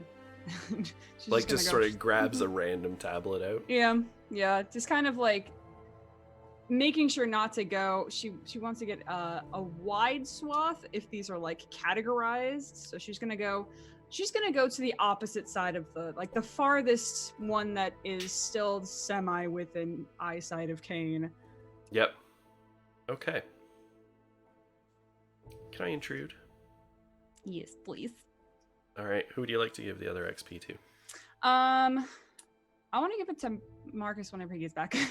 Okay. All right. You can let him know in I'll let him know when he Zoom gets chat. back. Yeah. Yeah. Oh, and the intrusion range has reduced back to just 1. As you've broken the tension by fighting and killing something. So you pull out a tablet, and as you sort of sit it down and open it, it's a schematic. It's a map. Like, the first couple of pages are the egg. And you flip, and it sort of zooms in, and you flip, and it zooms in, and you flip, and it zooms in. And it's like a multi-layered, interactive view of this total installation, or something much like it.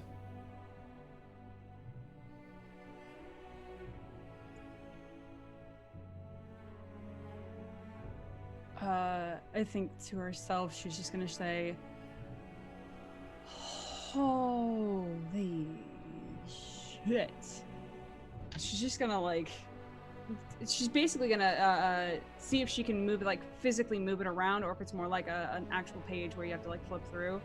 But she wants to see like. Yeah, you can move it around, and you sort of quickly discover, depending on where you press and flip, it like zooms in, zooms in. You tap things, like some symbols come up, like annotations. Okay. I want to go to the bottom. So The pyramid. Okay, yeah. So yeah, you start zooming in on the pyramid. Yeah. And it resolves, and then it becomes, everything else kind of fades away, and it becomes a 3-dimensional structure, and it rotates and moves. And you can see... Before I zoom in, is there anything that annotates what this pyramid is? So if you tap, a bunch of symbols come up, and you've got some references. Let's see how much you translate. Okay. So let's go with, this will be an intellect-based task. Excellent. Oof. Okay. Gotta take a nap, you guys. Oh, you can use your action recovery roll anytime you want to. Oh, can I do that? And you probably would have had time spending here. You could have conceivably taken the 10-minute. Could I do that? Yeah, and you can save the 1 minute or the action for like later. Awesome. Cool. Oh wait, no, sorry. These go in order. It's unlike Okay. Invisible Sun. They do go in So I order. have to So you use take the the action one first. Yeah. Okay. Then yes, I would like to do that. All right. So roll a d6 and add your tier. Which is okay. You've gone up to tier 2, right? Or are you still tier 1? Still tier 1. Okay. So 1d6 but that's plus 1. 5. Total 5. Yep. So 4 plus 1. All right, and so you can put those 5 points wherever you want, so you can add them back to your intellect pool. Yay. Okay, cool. Awesome. Now I'm ready to read this. All right. So this will be like the full challenge to get like a pretty perfect, translation is like a level 7. Okay. But this is like one of these things where if you fail, you can have partial success. Awesome. Cool. Well, I have a new skill that's called Alien Language. Yes. That pertains to language found in Void Egg, is what I wrote down 2 weeks ago. That's right. So is this the medium term benefit? Like, is it a skill, or did you take the it was familiarity? I think. So if it's a familiarity, like it would have just cost 2 XP. No, I used like a. You took the character skills? advancement. Yeah. Okay. You can choose to be knowledgeable in a certain area of study, such as history, geology. Perfect. Blah, blah, blah, blah, Yeah. blah. Okay, so you're trained. The real one. Okay, so that takes it from a 7 to a 6. Okay. And you have an asset too, because you've got your sort of quasi Rosetta Stone. Let's do. So that brings it down to a 5. And how much effort are you spending? I'm gonna spend all 2 of it. Two of them. 2 levels of effort? Yes. So, okay, so that's I have, 5 points minus your edge. I have an edge of 2. So 3. Aye. Cool. Cool. Okay, so we went 7, 6, 5, 4, 3. Cool. All right, so 9 or higher. Okay. 17. Okay. So you start translating, and it like takes time, right, to start piecing it together. But the inverted pyramid on the annotation comes up under sort of two names. One is called the Forbidden Path. That's not great.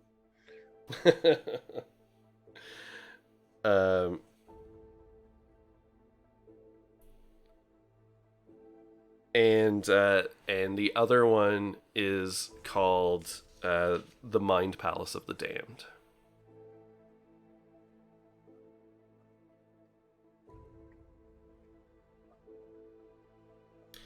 And it has some annotations.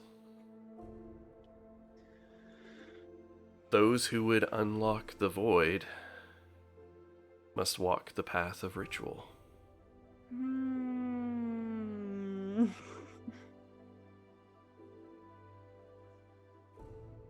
Okay.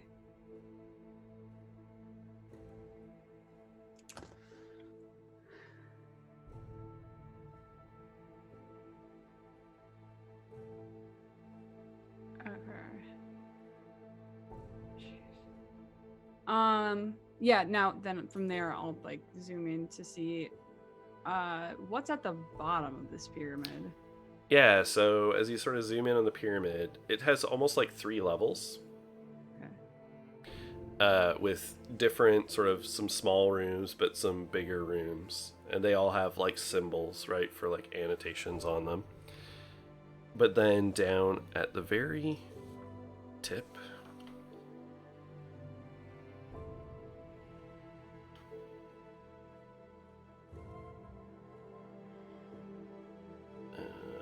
let's see, I had this written, where is it?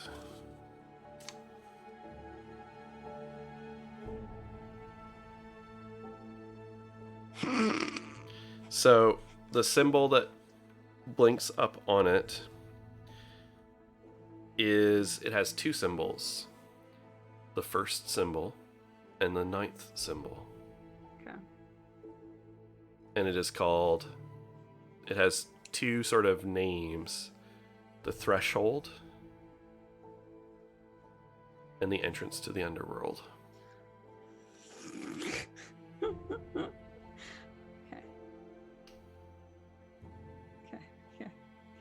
Okay.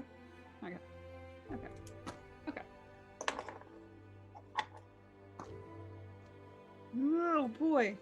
All right. And you can see as you like look at this, a little blinking like dotted line sort of appears, and it's like flashing and like pointing from the tip of the pyramid into like, if the rest of the egg was here, it would be pointing somewhere into the interior of the egg. I'm just gonna zoom back out. Like zoom out and like follow. Just gonna Google follow that. Maps. Yep. Yeah, and it's like little arrow. Yep. And you sort of, it shows kind of phased out these like structural struts. And you can see actually on the struts little annotations for like transportation. And you can see like symbols that show like things moving in the struts between points on the exterior of the egg. And this construction is reminding you more and more of something like a Dyson sphere. So, like a shell construct that on a larger scale would be if a advanced civilization built one bigger than this, because this is smaller, it's like the size of a dwarf planet. But if someone of sufficient power had made a Dyson sphere, what you would typically do is deconstruct most of the material in your solar system to construct a sphere around your star so that you could harvest every bit of its energy output, theoretically. This is on a smaller scale, of course, because it's smaller than like the planet Earth, right? It's like a dwarf planet-sized sphere. But as you track into the middle, there's another smaller sphere nestled in the middle that these struts all connect to. And a symbol that looks kind of like a sun, like a pictograph of a sun in black, is flashing there.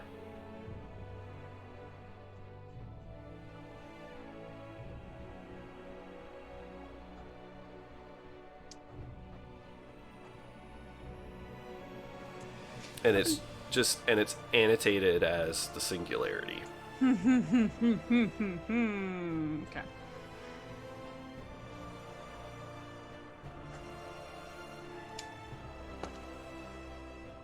So that's in the center of this like egg, right? Yeah.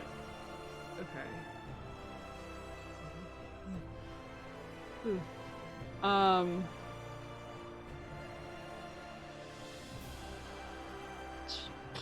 Hmm. Mm. I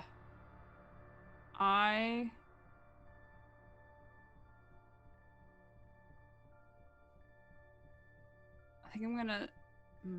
I want to see if there's any other structures like this pyramid anywhere else on this egg, or if it's just this. Yeah, as you scan through, there doesn't appear to be. Okay. There are some other things around the surface. Okay. And in fact, sort of as you're zooming in and out through, you see that the outside is thin. It's probably like a kilometer or two thick, but, in the scheme of things, it's thin. And it's dotted with these it's constructed in hexagons. Okay. And there's annotations on the inside that pop up, like scattered through this. And the word would like roughly translate to internment or entombment. Okay. So. Okay. In fact, the more poetic translation, if you translate it a bit more directly, would be the storage tombs of the hallowed dead. Awesome.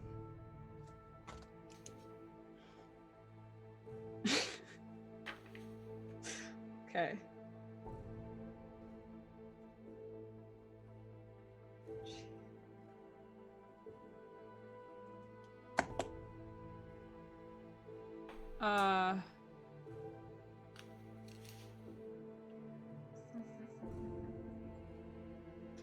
I'm gonna open a private comm with Billy.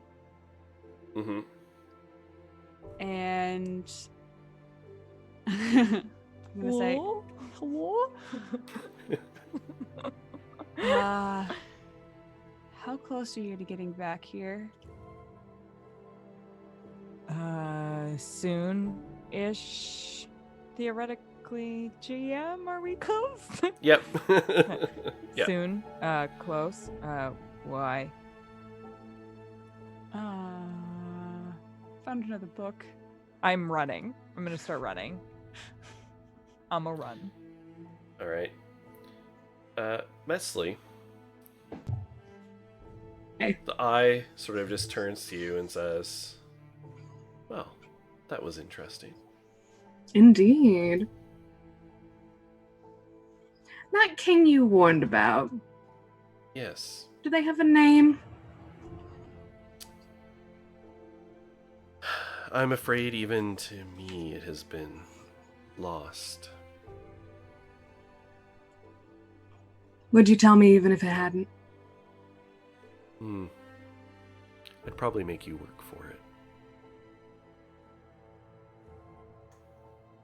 Like I said, I do love a challenge. Besides a name, a title, when one becomes a thing long enough, a title becomes a name. Doesn't it eventually define who you are, Doctor? In theory. Unless you define yourself as something else. Indeed. But how long could you hold on to that core essence of what you are when other people call you something else? Could you imagine being called nothing but Doctor for thousands upon thousands of years?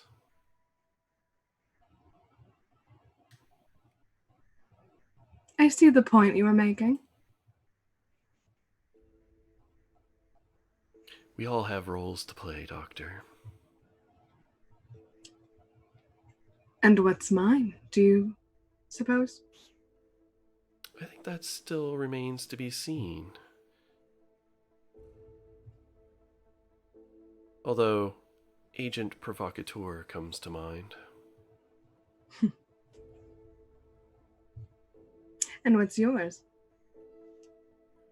As I said, I watch, I guard, I guide.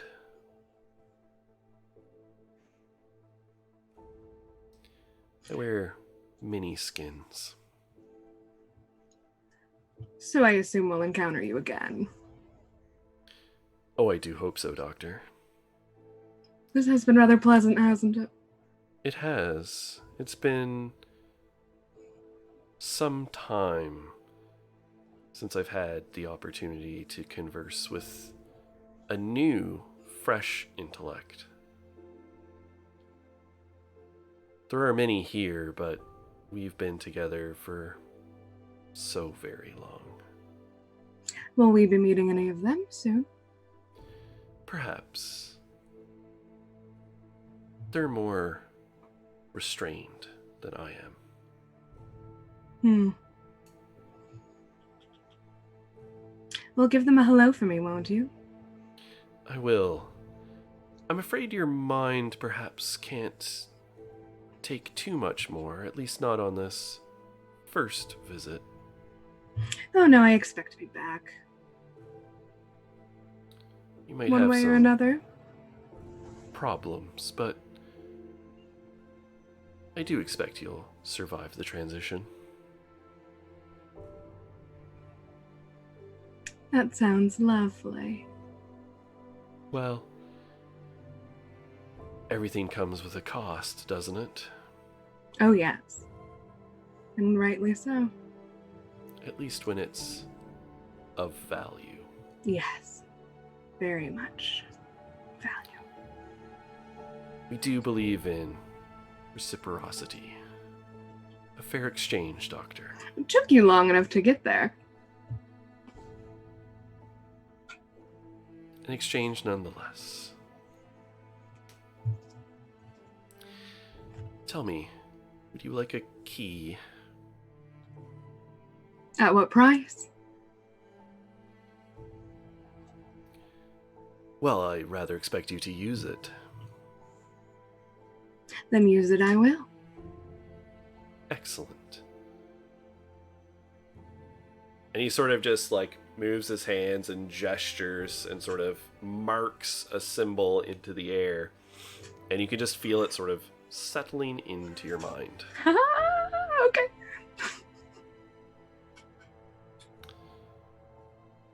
Val, can I intrude? Nah.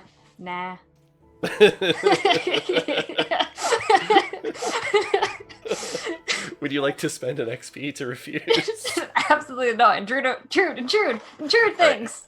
Who would you like to give the other XP to? Flippin'. Everyone got one, didn't they? Has everyone had XP so far? Remember last time you said this and I was stuck for like a full fight? You know what? How does that work? Billy. You're on my screen. All right. So I'm assuming you're a protective person, so you've been sort of keeping a close eye on Dr. Flores and Protective, vital suspicious signs. of what she's doing, yeah. That's right. That's right. So you're watching the vital signs as they flash across the monitor. And something strange starts to happen on the monitor. And you see appearing on it a symbol which is both your symbol, which is the first, and the 9th symbol interlocked.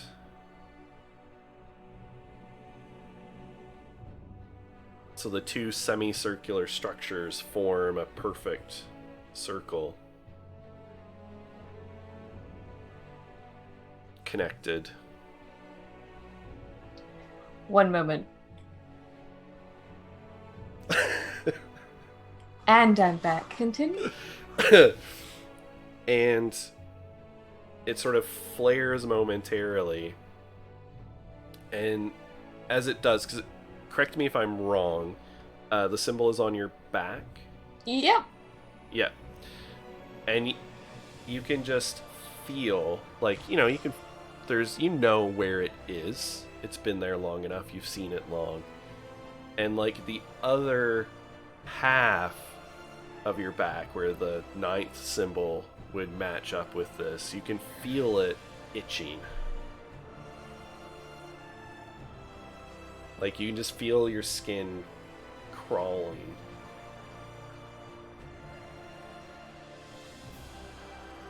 Yay! I'm having a great time. Natasha is not.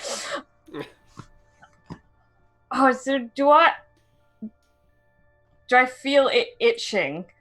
Yeah. Under, like, then Natasha feeling this is probably gonna jerk back from Metzley, check what Ava's doing.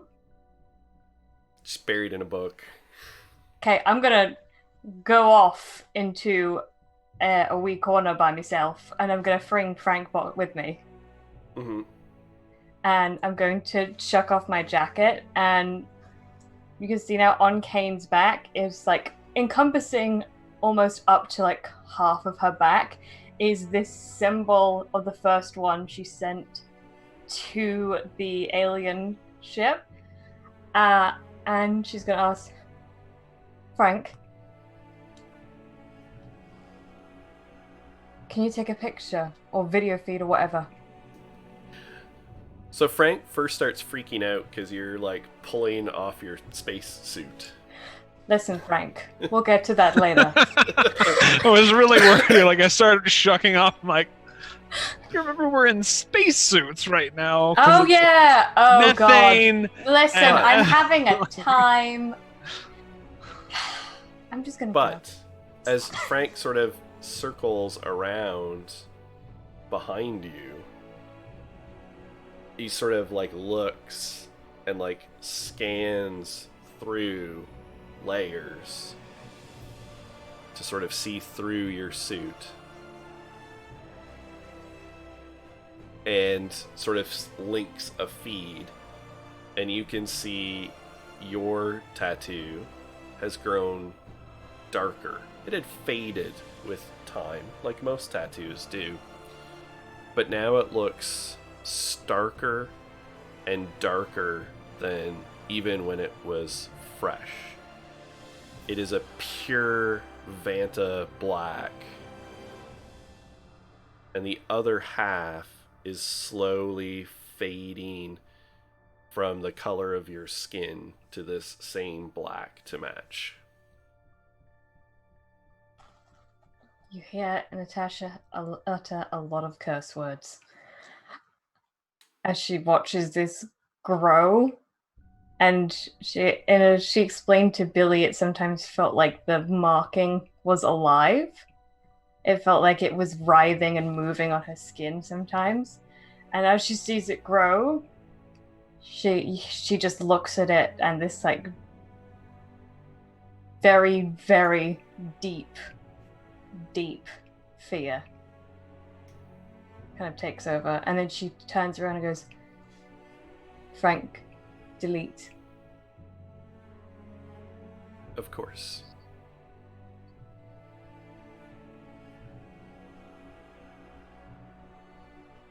And she walks back out. And as you step into the room, the umbilical puncturing into Metzli's suit like slithers out. Oh, And that's gross. and it's covered in blood as it sort of like flops onto the ground, like twitching a little bit, and then goes still, and the lights along its length dim. And you momentarily see through the gap in Metzli's suit and see a wound in her abdomen that then knits itself closed. And then the suit sort of finishes also sealing closed. And the status symbol on her like vital signs is not the symbol anymore. And the like red flaring light where the wound was sort of fades back out and then goes to a steady green. And Dr. Flores, you wake up. And I'm on the ground. Yeah. You're laying on the ground. Okay. You see this like just cord beside you. Cool. Does anything feel different? Oh, you definitely well, you're still a little sore in the Yeah. side. It's closed, but it's not totally healed. It's just not actively bleeding. And you can feel in your mind this little piece. This little bit of data lodged in your brain that's almost like it's alive. You can almost feel it squirming around in your neurons. Cool. That's normal. I am probably very disoriented. And I don't see. Do I see anyone immediately? Probably, yeah. By this point, everyone is like entering back into the room who wasn't there. So like Glitch and Billy and Marcus are entering back in the room, and you see Natasha sort of coming into the room from like a back corner. And if you look, you'll see Eva like at the table. Nah. Engrossed in a book. Furiously zooming at a tablet. Listen, Enhance. I love Enhance. I would rather be reading. All right. We know. I would, before I make my consciousness known again, I'm gonna spend some time doing like a little bit of grounding work just to make sure like I'm in my body and it works, kind of, wiggle the fingers and toes, go through like medical procedures that I can do on myself vaguely. Yeah. Yeah, and everything seems normal other than your wound, right? But if you want, you can take that action recovery and move yourself back up on the damage track. Yeah, I'm gonna go ahead and do that. Can you just go ahead and like as a group take like an hour to rest? This is So you both kinda- me and Marcus suggesting this right now. Nah, we good. Just walks off. No, I'm just kidding. Kane sees these like slash marks across Glitch and Marcus's suits, like, yeah. So y'all had fun. I'm going to walk over to Hatsy, just like I'm pretending to be like, yeah, yes, we're talking about protocol and stuff. It's like, so tell me everything. Did you get recording of it, or like, can I watch it on? Because I really Pretty sure suits were recording. Yeah, it was. That's gonna be so. I want to know everything. I'm gonna send the file from Hatsy's point of view to Natasha. Natasha's gonna watch it and still doing like, yes, yeah, it's interesting. We're reviewing the mission notes. These are really interesting mission notes. And she's gonna go, that's fucking badass. Yeah. So, sorry, Dan, go ahead. No. All right, everyone. It seems like we've poked enough for a bit. I think it called for a rest. Has anyone checked on Metzley? Metzley? Dr. Flores? Can I walk over and see if... I'm trained in a lot of perception stuff. Can I walk over and see if she's breathing or moving?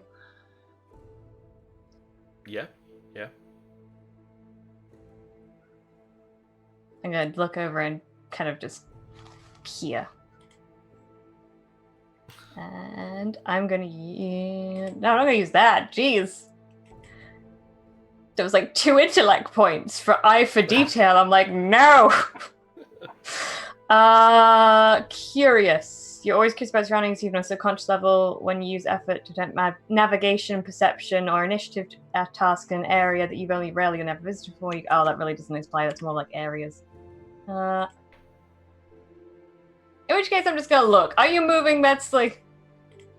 I was about to say, you could just ask. Kane just walks over and go, are you moving, Metzley? I would just kind of like crack one eye open and go, how long was I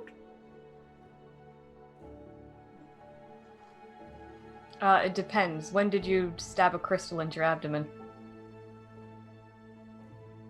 Is that what happened? I assume so. Or, you probably just tripped and got it stuck in there because you would never willingly endanger yourself and others to further your own ends, right? Of course not. That's not what I'm here for. Exactly. I don't think so either. Things are very hazy. Yeah, things can get so confusing.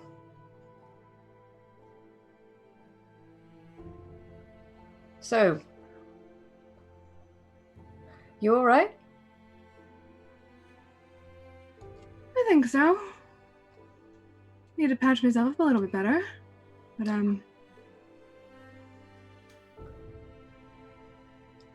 anything interesting happen? No. It's really boring. Oh, I'm not sure when this happened, but Glitch is a superhero. Marcus has a magic shield. They got attacked by octopus robots. Billy has a soul friend. Honestly, it was just par for the course at this point.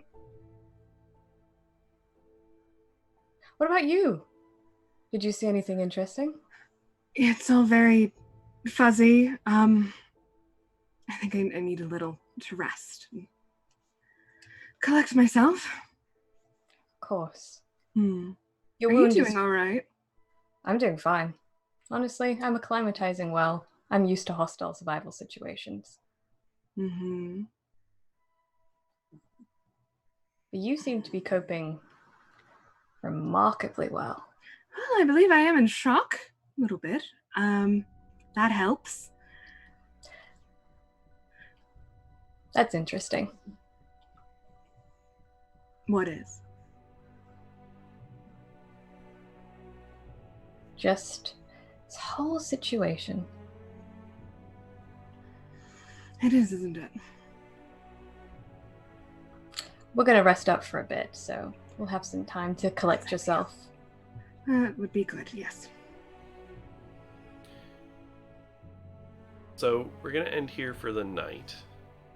But if we zoom out a little bit, where does everyone want to like regroup to like actually rest and recuperate? Conveniently, I have Back a nap. up at the shuttle? Does the shuttle, Probably. if we like close it up and stuff, is there like, I need to like actually do medical attention on myself. So if I can get to a place with like not methane, Breathe. yeah, where I can like Yeah. patch myself up better. Yeah, so the shuttle is like fully pressurized atmosphere. It's got a small, it's got bunks. It's got like it's outfitted to be a camp.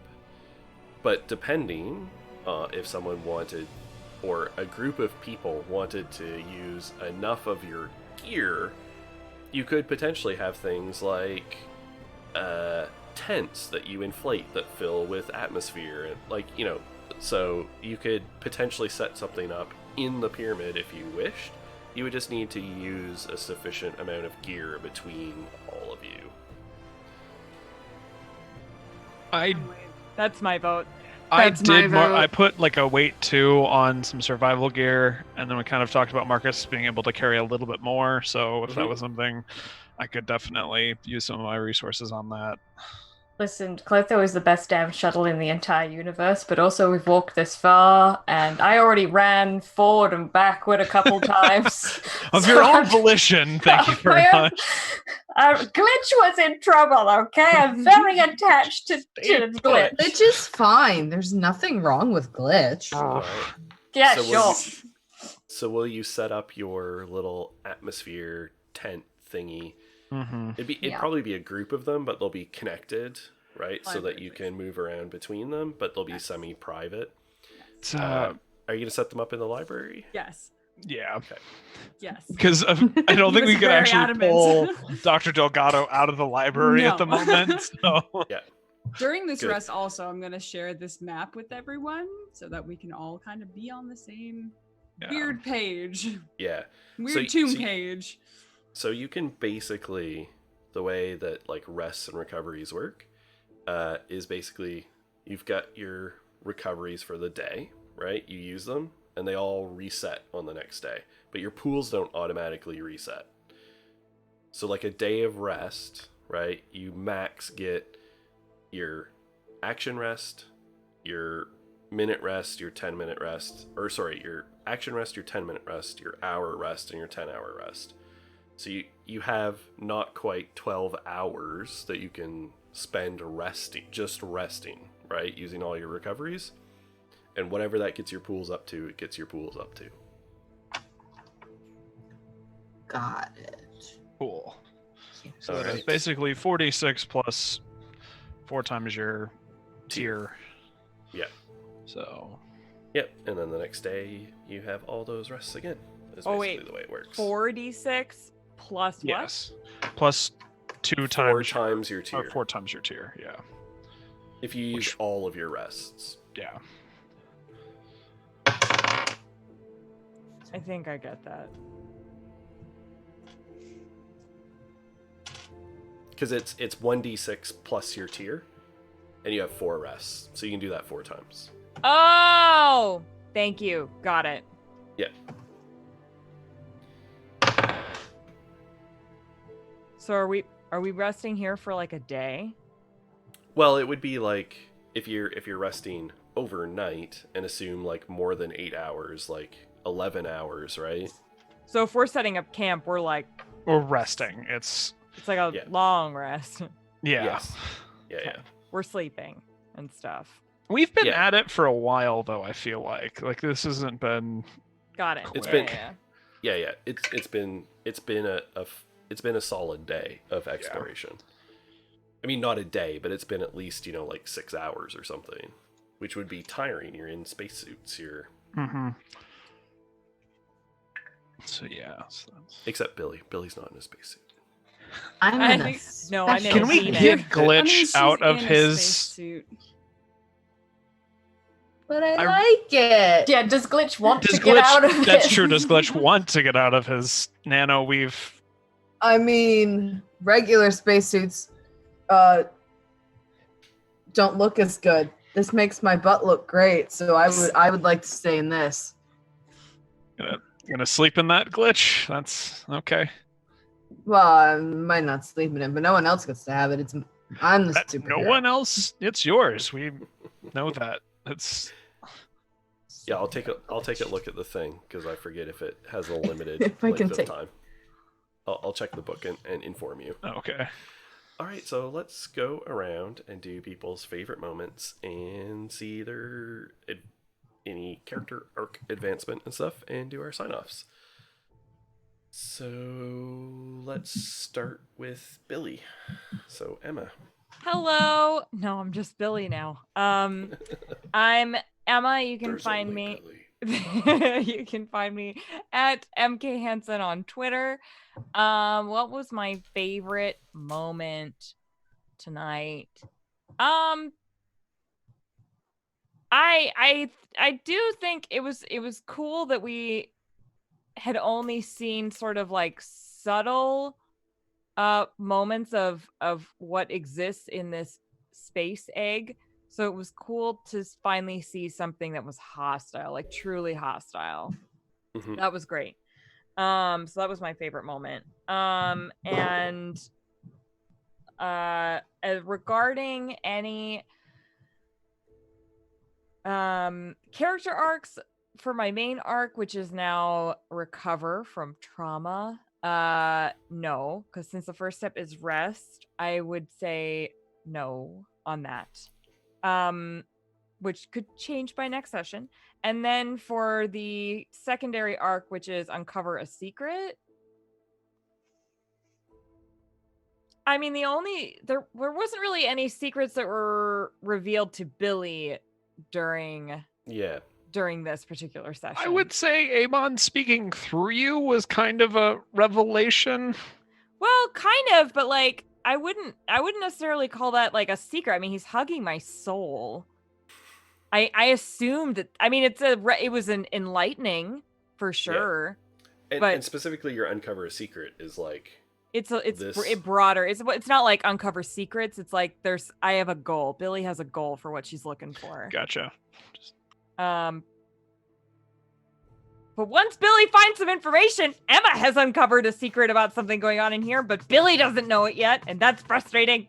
So, side scenes. Yeah, side scenes. I'm looking forward to these side scenes, y'all. These side scenes, y'all. Okay, and so I think, is that it? Is that what we're doing? Yeah. Woo! Perfect. Excellent. All right. Taryn. Hi, yeah. I got to punch something. That was by far my favorite thing. And I got a natural 20 on the first punch, so did like 17 damage. Actually ended up being 20 because of the hemorrhage. So it's like insane. A lot of fun. Really fun seeing character build come into fruition where I got to punch something like crazy hard. Yeah, I wanted to give you something to punch. Yeah, I really appreciate that. That was great. As far as character arcs, defend the mission. Like, I think so. And then you literally put your body on the line. Yeah, and then the like romance / friendship, because it's kind of a weird line for Marcus really just wants friends. And I think there was that moment between him and Billy where she was like, I don't think anyone's ever said that to me before. Yeah. Felt like that was a connection moment. So yeah, I buy it. Yeah, for sure. So it's an advancement on both those arcs. Excellent. All right. Anders. Hello, I'm Anders. My favorite moment. Oh, there were so many, but if you're called a title for long enough, isn't a title a name? Dan, that was a lot. That affects so many of us. Yeah, that was my favorite moment. That very specific line that you said there. Character arc stuff, mysterious background. I mean, 100%. maybe. No, 100%. Yeah. Oh, hey, there were aliens involved. Didn't know that. That's kind of cool. There were aliens involved in your construction. And the other one is growth, which we've kind of been first times, and I guess the only thing I would think was He's malfunctioned a bunch in his life, but this is the first time he did it on purpose, and it was helpful, which is something, I think, growth-wise. But Yeah. yeah, Yeah. okay, Yeah. all right, yeah, I did the glitch, and it helped. Shocking. I doubt Glitch has ever fought anything before like that either. That's true. So that's probably Tentacle growth. bean monster. Yeah. Giant floating bacilli. Okay, perfect. I love it. All right, Quinn. Yes, hello, this is Quinn. I'm Quintastic _ on Twitter. My favorite moment, glitch. How would you like to meet your creator? Like, fuck. Yeah. Also, just bantering with first contact. It's fine. No big deal. Character arcs: defeat a foe, suck at Donahue. Yeah. Yeah. As long as I'm alive, I feel like I might be advancing that one. And then transformation. Yeah. Big yes. Oh Woo! yeah, 100% on the Very transformation. much. Yeah. Goody. All right, Val. I'm sorry, I was busy drawing out the order this is going in. No, secrets! Hiding it! Hi, I'm Val. I forgot what I was doing. Twitter, I'm the Nerdy Netflix on the Twitter. My favorite moment. Oh, the name thing, because I made a promo and it worked so well with it as well. Don't worry about it. But also, it was that because Marcus was beating up people, and in that one line that he was like to Natasha, was like, it was really cool. And I was like, that's so sweet. I love that so much because it was like we just see Marcus like one punch man things and like say like you did good to Billy, and then he's like, yeah, it was really cool. And I was like, oh, this is so many sides to Marcus. I love him. My advancement of character thing, mysterious background. My mark has grown. That's good. I think that counts. Yep, I think that's giving you we're doling out little clues here and there. I'm like, I was like, it's grown. Maria's already got the art of it, and I'm like, yay, new phone background. Growth wise, I don't think so on that one. Because I just had. Oh no! I loved the standoff with Metzley. That was another thing. I loved that so much. I love Metzley. So yeah, I think that was just mysterious background for this one. Okay, perfect. Maria. Hello, I'm Maria. My my favorite moments was a quote from The Eye saying, "If one's going to prove oneself, one must struggle." And then the two image thing on the what happened to Eva's crew and stuff, that like I was writing it down. I was like, oh, this is so cool. And then you were like, shadows come out and slaughter everyone. I'm like, oh, this isn't cool anymore. This is bad. So I'm excited to never hear about that from Mesley ever. Character arcs. Where am I? I have it on my phone. There it is. Recovering from trauma / other stuff. I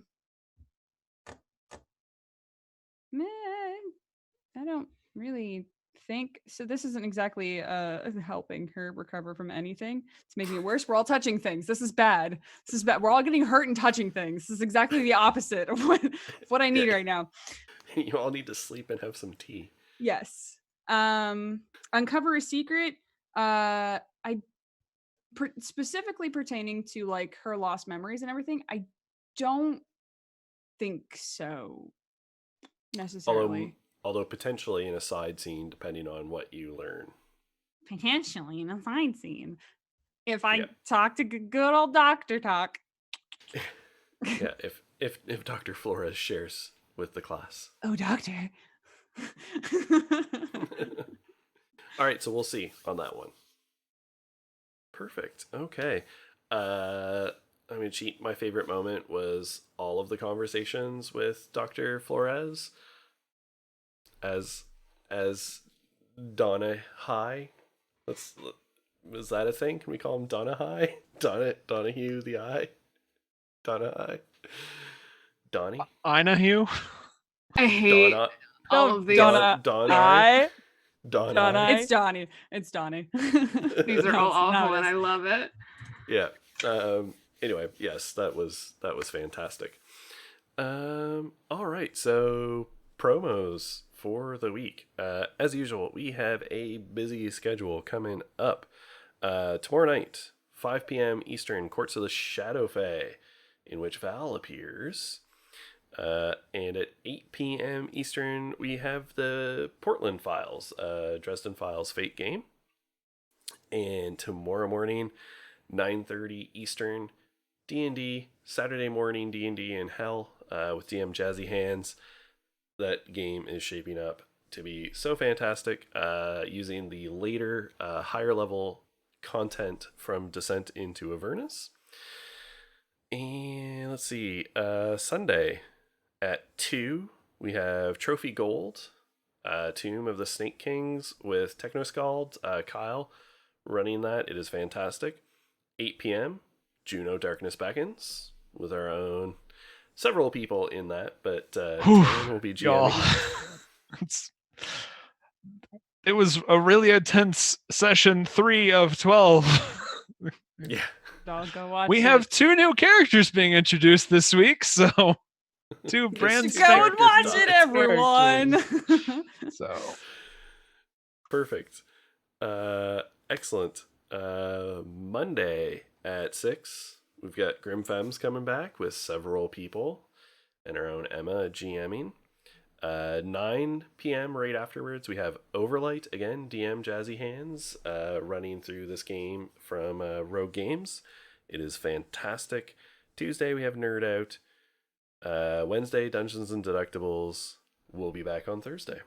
I think that about covers our schedule here. As usual, if you're not already following us, please follow us. Follow us on YouTube, on Twitter to keep up with what we're doing, all of our promos. If you're so inclined, of course, we do subscriptions to help the channel, and we have a Patreon below as well. Does anyone else have any other shoutouts and announcements you want to make, Maria? I do.